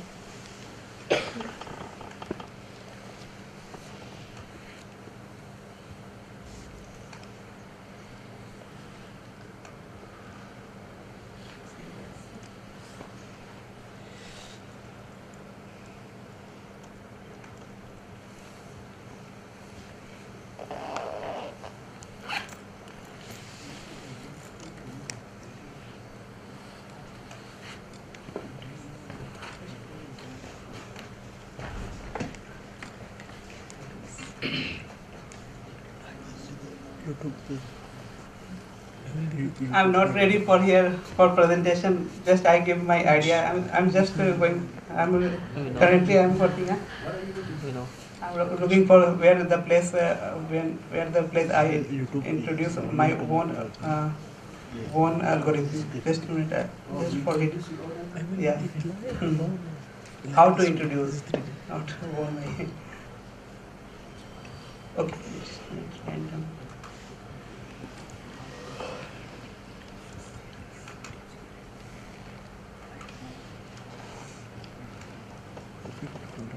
The place, I just forgot the place. Get the link. Thank you so much for interact. They would have some attitude. Makes sense. You must meet wherever you find meet that to your topic. Where the place is this is? You can say in your resume, participated and contributed in so many meets. If you want to understand how we introduce the FCFS in this workflow scene, then this is the example is given. First of all, iterator ID get cloudlet list means number of get cloudlet list means that where number of virtual all machines. the list of the cloudlets is present. Okay, that dot iterator means that iterator ID takes one by one cloudlets in the cloudlet list. Then first cloudlet is initialized here. This is the Boolean variable, not a iterator ID get virtual machine list dot iterator.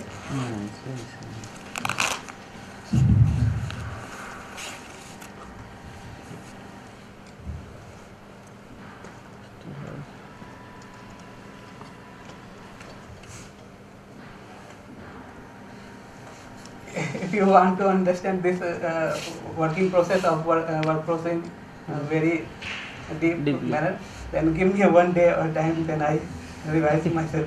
What is the difference between, it uses a lot of Cloud SIM, right? Yeah, it is the extension of Cloud SIM. It's the extension of Yeah. Cloud SIM. But how difficult this with what we did yesterday? I think this is especially built for scheduling workflows. We can also schedule workflow in the Cloud SIM, but it provides many facilities to easily execute this workflow in the workflow SIM. Okay. So it is just sitting on top of workflow. Yeah. If you want to download the workflow SIM, this is the link. It is very easy, but just type workflow SIM download. Go this page. When did you use it? Did you use this before? Yeah, I just link this.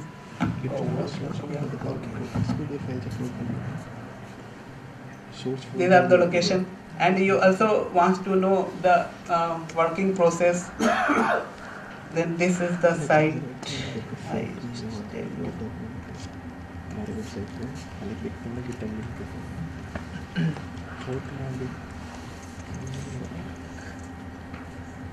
Creating new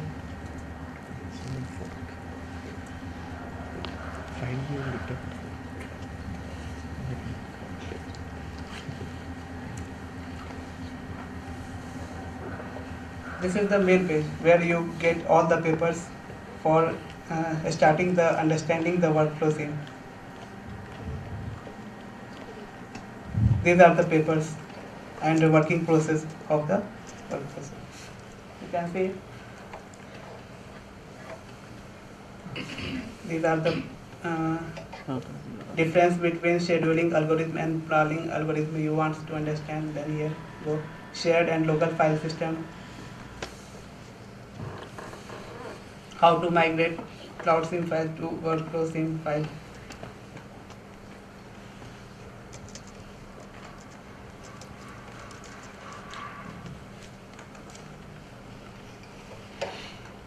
These are the main papers. By understanding these papers, you can understand the working process of the workflow SIM. This is the main paper. Workflow SIM, a toolkit for simulating scientific workflow in distributed environment. How to introduce fault tolerance clustering in scheduled workflow. Then go this paper. If you want to learn how the list scheduling, I tell about list scheduling because I worked on very much. You worked on this scheduling? Yeah. Okay.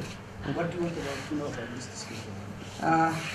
I would like to working process of HEFT algorithm, which is very famous list scheduling algorithm. You want to learn HEFT algorithm, which is the most popular algorithm. Yes. Yes, Why not? we only use, we want to describe. Yeah, I want to Okay. describe.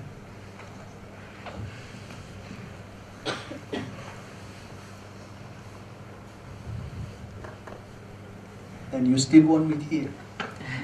So just sit here. Yeah. Give me a strength to present myself. This is the very famous paper, which was introduced in IEEE transaction on parallel and distributed computing in 2002.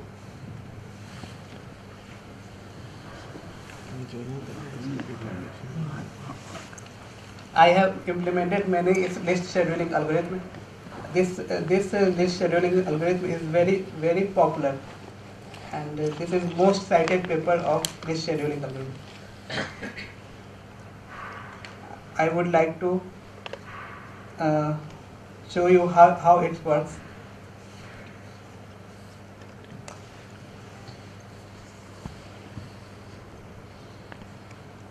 This is the sample example of workflow, and in this workflow, in this paper, the workflow is scheduled on multiprocessor system.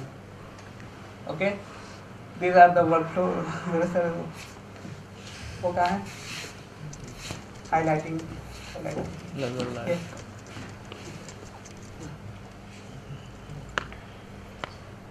Laser light.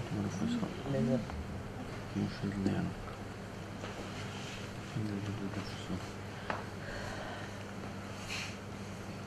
In this paper, a sample example is given. In the example containing 3 processors P1, P2, P3, and number of tasks. All the tasks is connected to each other with precedence constant. Means that task P1 execute first. If task C wants to execute, then it must be execute only after executing task 1.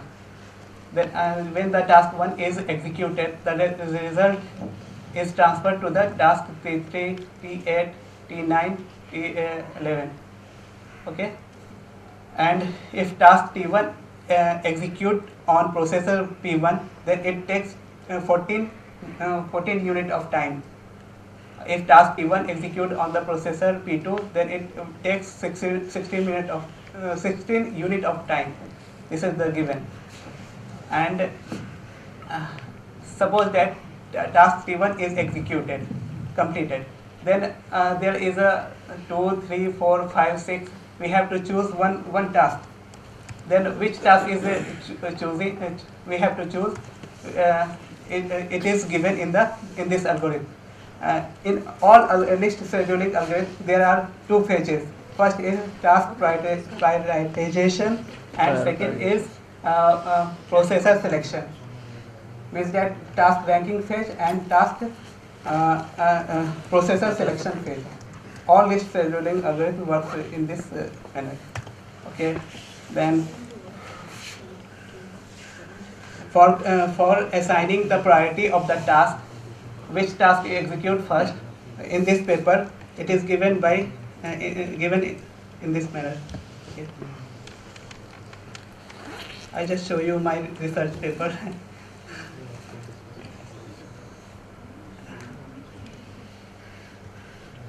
I'm not show all, just showing some part of this paper.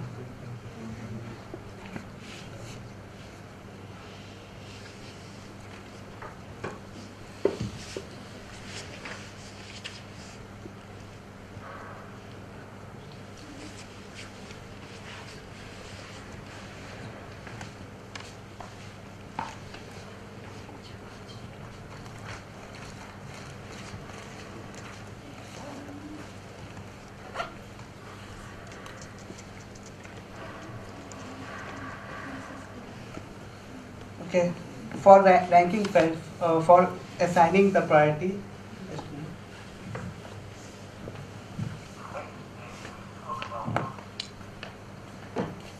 for assigning the priority to the task, this task.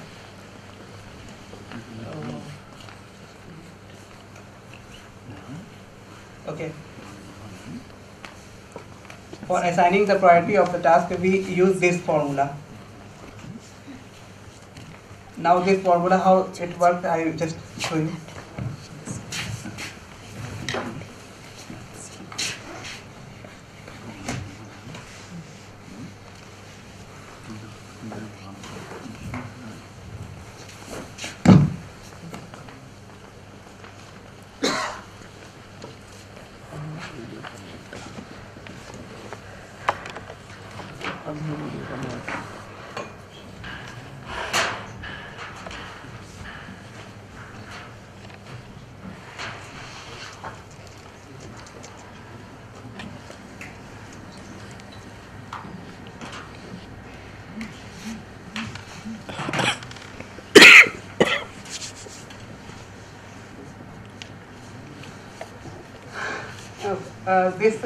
This algorithm start for the ranking phase is start from last node.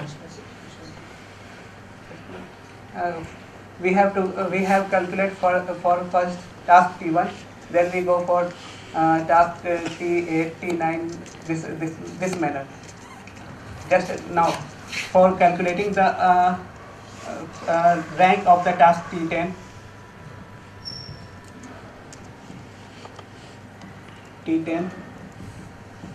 here we take the average value of the task, computation time of the task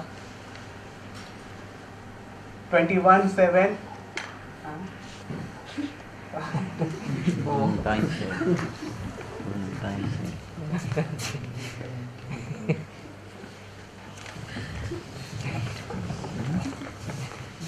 We take the average value of the task T10, 21 plus 7 plus 16 by 3 plus maximum value of its successor communication time. As we here say that the successor of T10 is nothing, the successor of T10. Then it is 0 max Tj equal to null, Cij equal to 0, and the rank of its successor is equal to 0. Then this value produce the rank of task 10.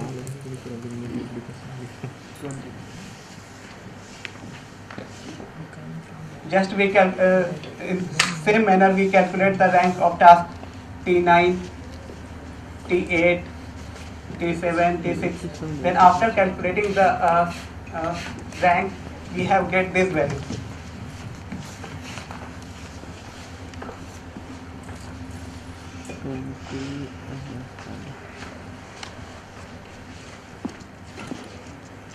This value, rank U. That means the lowest rank of the task T10 equal to 14.66. When we calculate this value, then it is 14.66.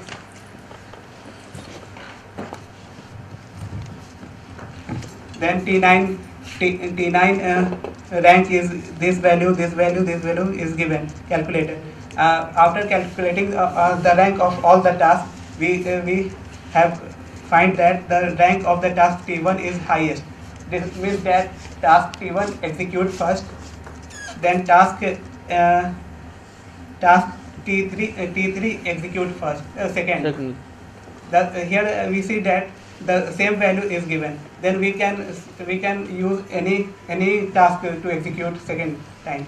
Means that you can execute task T4 or task T3 after executing task T1. Same as for now.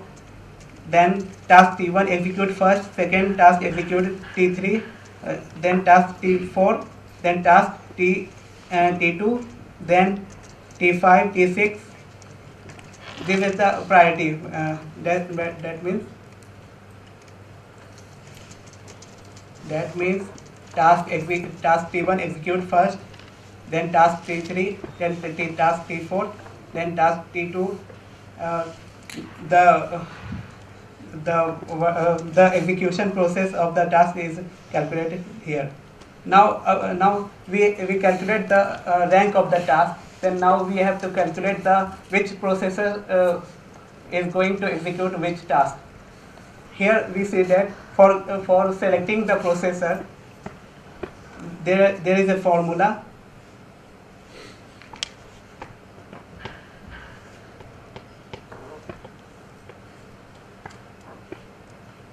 There is a formula which is very earliest start time we have to calculate. Earliest start time is that maximum value, we have to take maximum value of available processor. When processor available time, and max predecessor, all the predecessor we have to calculate actual finish time plus EMI. Now we just a minute.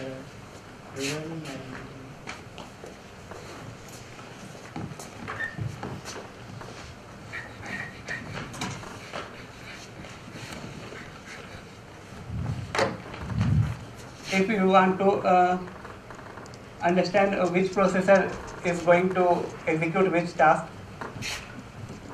earliest start time, task, suppose that we have to execute task T10, highest priority is task T1 na? Yeah.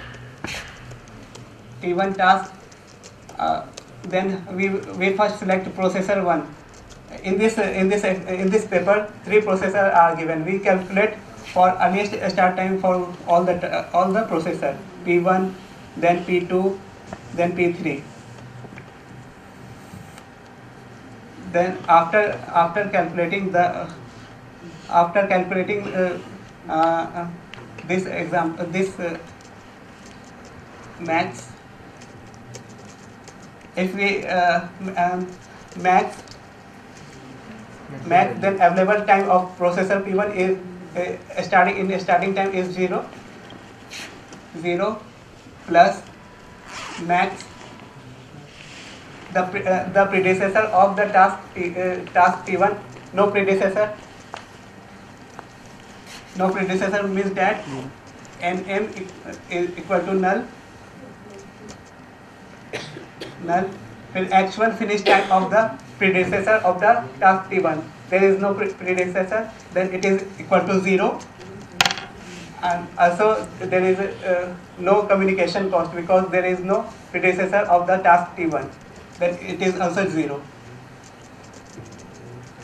Then the earliest start time of the task T1 on processor P1 equal to 0. Now we have to calculate earliest finish time. For calculating earliest finish time of task T1 on processor P1, we calculate by using this formula. Wij plus earliest start time of Ni means task Ti T1 on processor P1.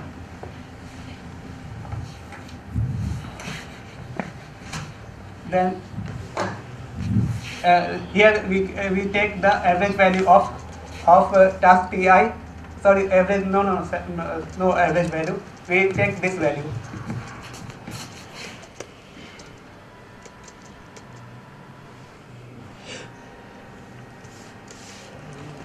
P1 task. If we want to execute task on processor P1, then this value is 14 plus earliest start time of task T1. We have to calculate. We have already calculated the earliest start time equal to 0. Then it gives me 14. Then we calculate earliest start time of task T1 on processor P2 also. Task T1 on processor P2. Then it also gives 0 value. Next we also calculate earliest start time of task T1 on processor P3. Then it also gives 0. When we calculate earliest finish time of task T1 on processor P2, it gives this value 16. Then earliest start time of task T3 on processor P3 equal to 9. Then which processor we select? Small. Last one. Last one, na? B3. P3. Then task T1 execute on processor P3.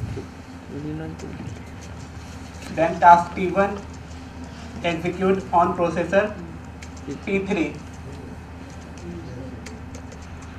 having the value 9.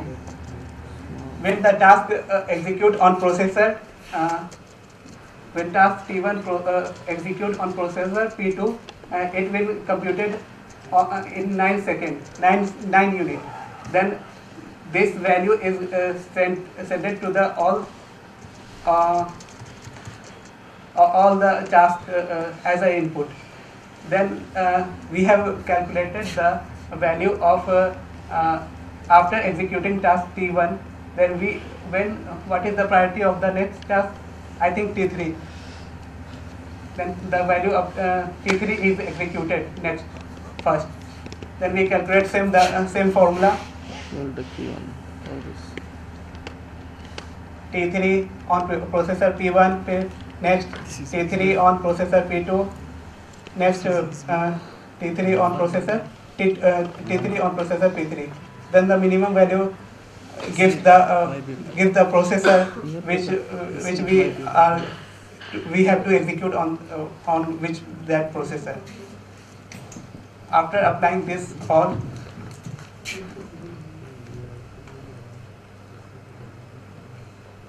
we get here that processor P3 task T1 execute on processor P3, task T3 executed next, which is also executed on P3. Next task T4 is executed on processor P2. These are the image which shows the process of executing the task. The main working of this algorithm is to minimize the make span, means that the completion time of the last task. Completion time of the. In this paper, two algorithms proposed. That means HEFT and CPOP. You want to minimize the completion time of last task or minimize the completion time of longest task? This is longest. No. We have to minimize the computation time of last task. In this paper, in this example, the last task is T10. Then how to minimize the completion time of the task T10? But means it's not isolated task. No, this is the depending on previous task. Previous task. Means minimizing max span. Make span is also we can call a completion time of the last task. Yes. This is very famous algorithm, and if you want to, I execute this overall this algorithm to show the result how it works. If you want, okay. Sir, I show in the working process of this algorithm by programming language. Yeah. So,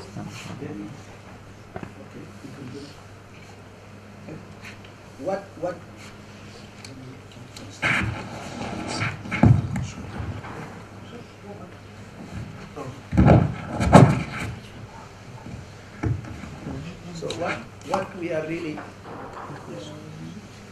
what we are really interested in for after we showed you is we want to extend the workflow that we build in there.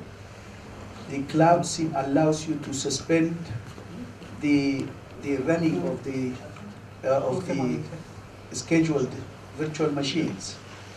So what I want you to do is that pick one of them for now, but in reality, what I want you to do is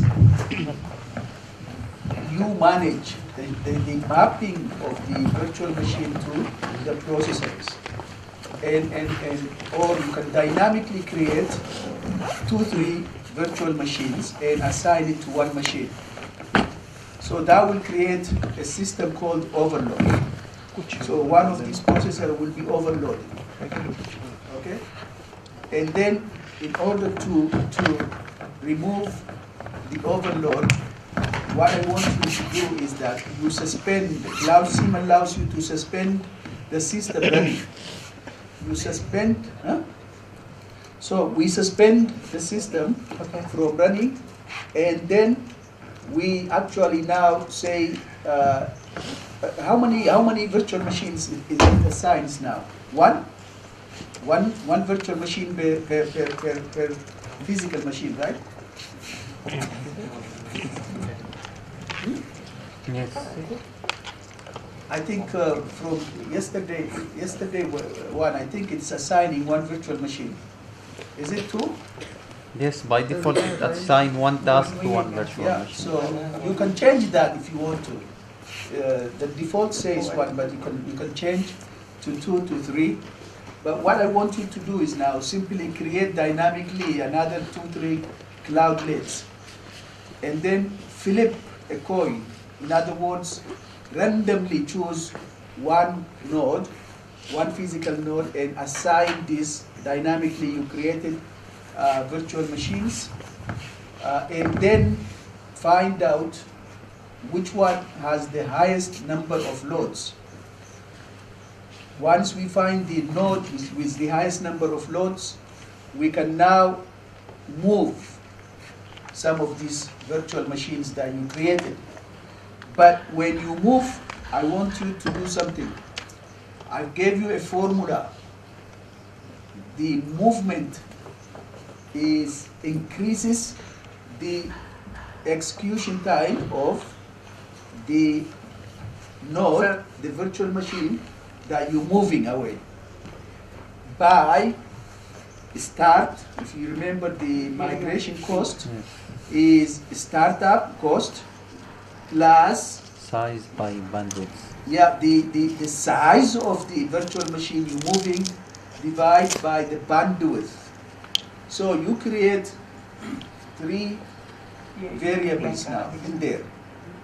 You add bandwidth, so you can model bandwidth, any networking bandwidth that we have now in data center for local area network is good. The size of bandwidth. You need to add that variable, and we already know the size of virtual machine. The startup is in microseconds, depending. That's very small one. Even if you want, you can ignore that.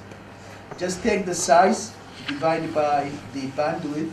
That will give you some amount of time to add it to the execution time of the virtual machine.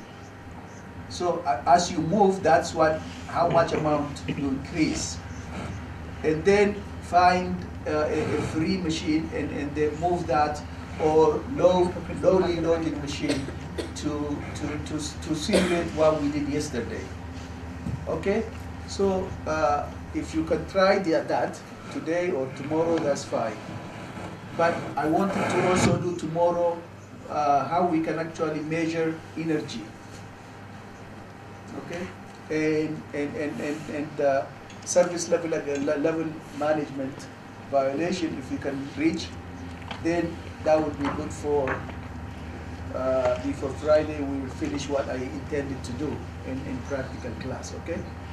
So these are the 2 things left: energy and service level agreement together, and then this simulating the overloaded, underloaded, and reassignment of workload. Okay? If you want to see the working process of this algorithm, just wait 2 minutes. I will show you how it works.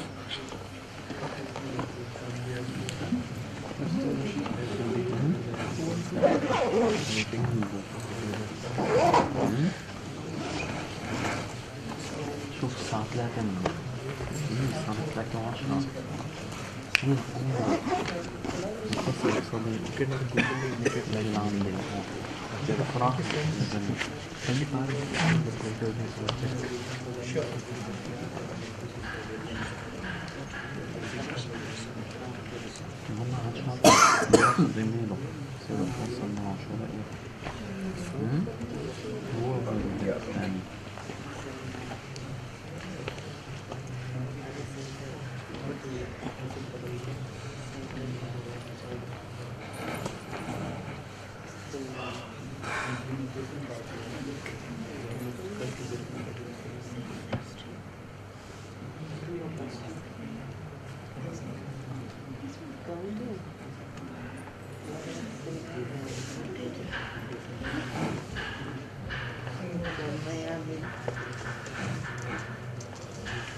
Okay.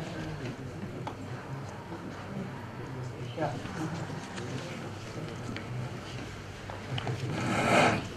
Just wait.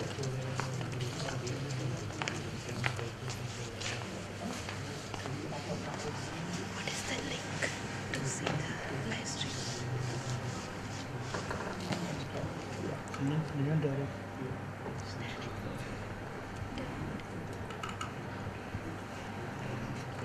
I am going to execute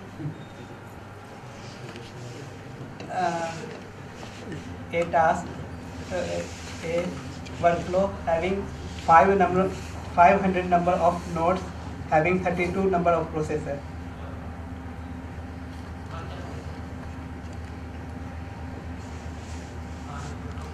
This is the computation time is given. If task T1 execute on processor P1, then it takes 22 unit of time. If task T1 execute on processor P2, then this is the time. Okay. This is the precedence constraint. Means that task T1 is connected to task T2 with communication time given 4. So this value is given.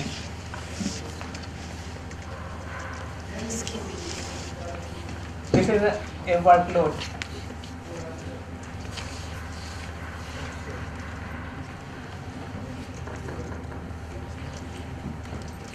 Okay. Now I am going to execute this workload by using HEFT algorithm. Okay.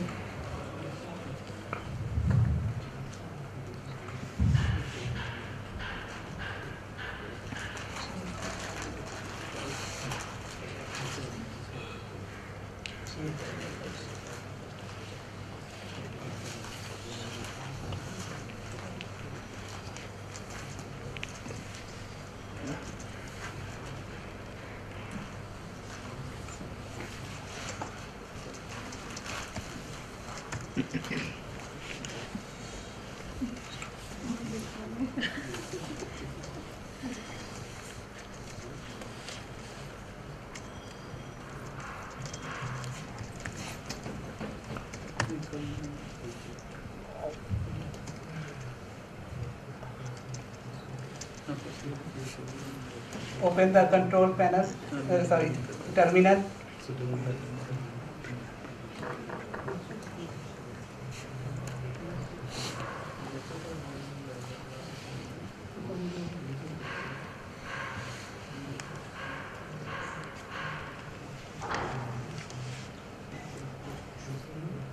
Then run this file G++. It is coded in C++.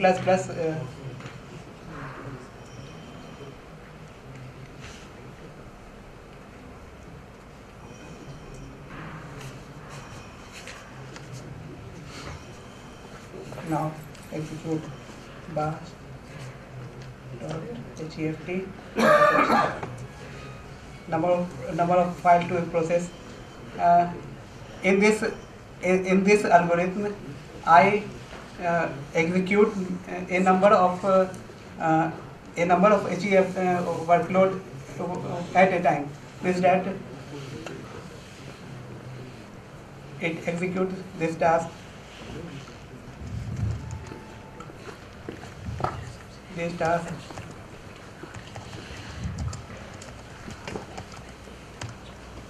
In this folder, there are 7,500 number of workload, which is executed sequentially one by one. Now, number of tasks, I just calculate execute 10 number of workload.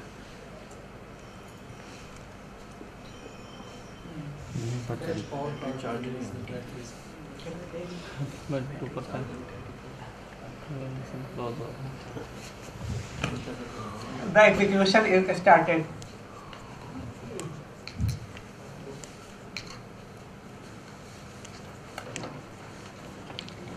It is very dense task, means that 500 number of tasks. 500 number of tasks which is connected to each other with precedence constraint. Now it is working for all of the tasks. If we want to see the result of this execution, I just go here. Desktop. number of 100 number of nodes. I have just calculated for 500 node now. 500 node. The result shows the make span, means that completion time of the last task. How you find the smallest one? If that is the output is 10,263 unit of time, means that for processing this workload, that means workflow, this workflow, it takes 10,263 unit of time by using HEFT algorithm. For the same, for the task, for the workload, second workload, for third workload, same, this is calculated. This is the overall working process of HEFT algorithm. You can, there are many good list schedule algorithms like PEFT, HEFT, CPOP, extended HEFT, and extended PEFT. There are various algorithms. All this list scheduling algorithm has only two main phases. First is ranking of the task, and second is the processor selection phase, means that which processor execute which task.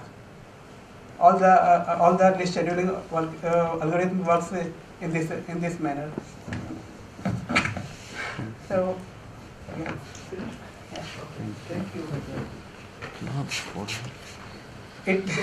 For executing these node 7,500 workload, it takes 1 or 2 hours for executing this number of workflow, the form of workload.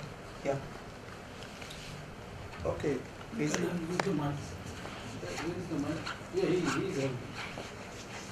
Okay. Do you have any question for today's work? No. Sir? Yes? Just I want to ask about workflow, but now here you are generating random. This workflow is generated by using a random graph generator. Yeah, randomly.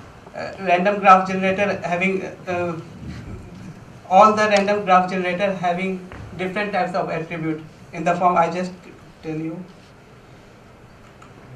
It's here. Just a minute.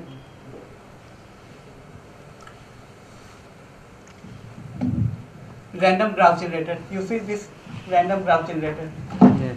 Each random graph generator have many properties to produce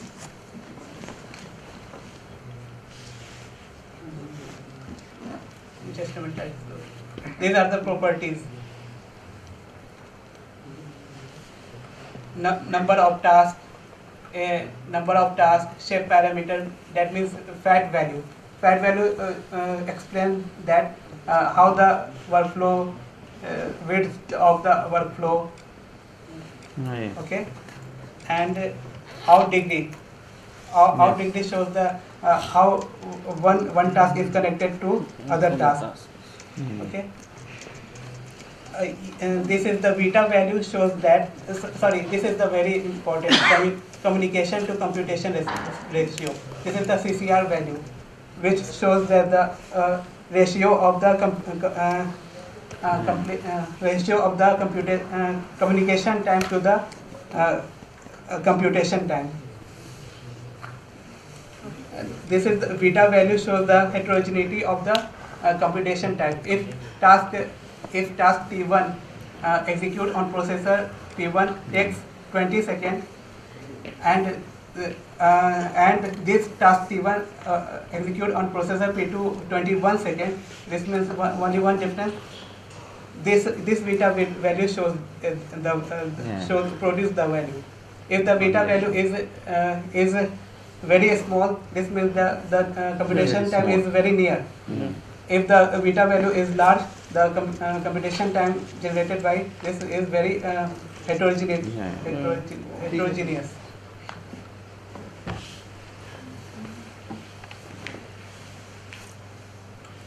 These are the value given, number of nodes 20, 40, 60, 80, 100. CCR value is taken 0.1, 0.5, this value, and alpha value, then odd degree, then beta value. These all combination generate 250 different graphs. For each graph, we can generate 10 different graphs having different communication and computation cost. Yes, sir. Yes, sir. Okay. Do you have, I explained today's practical class, right? So do you have any questions?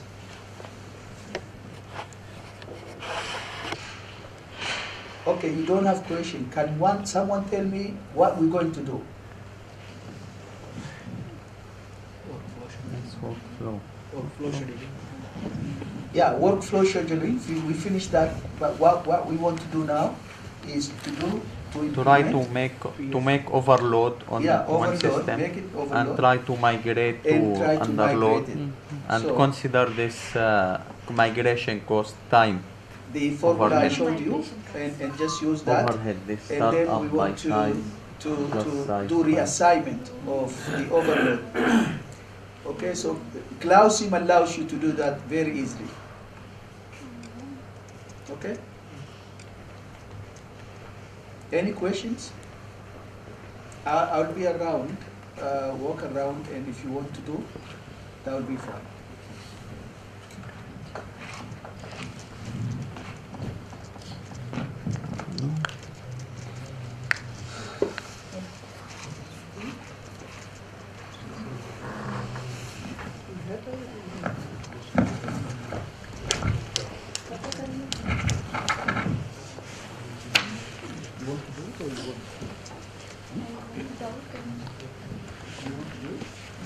Present.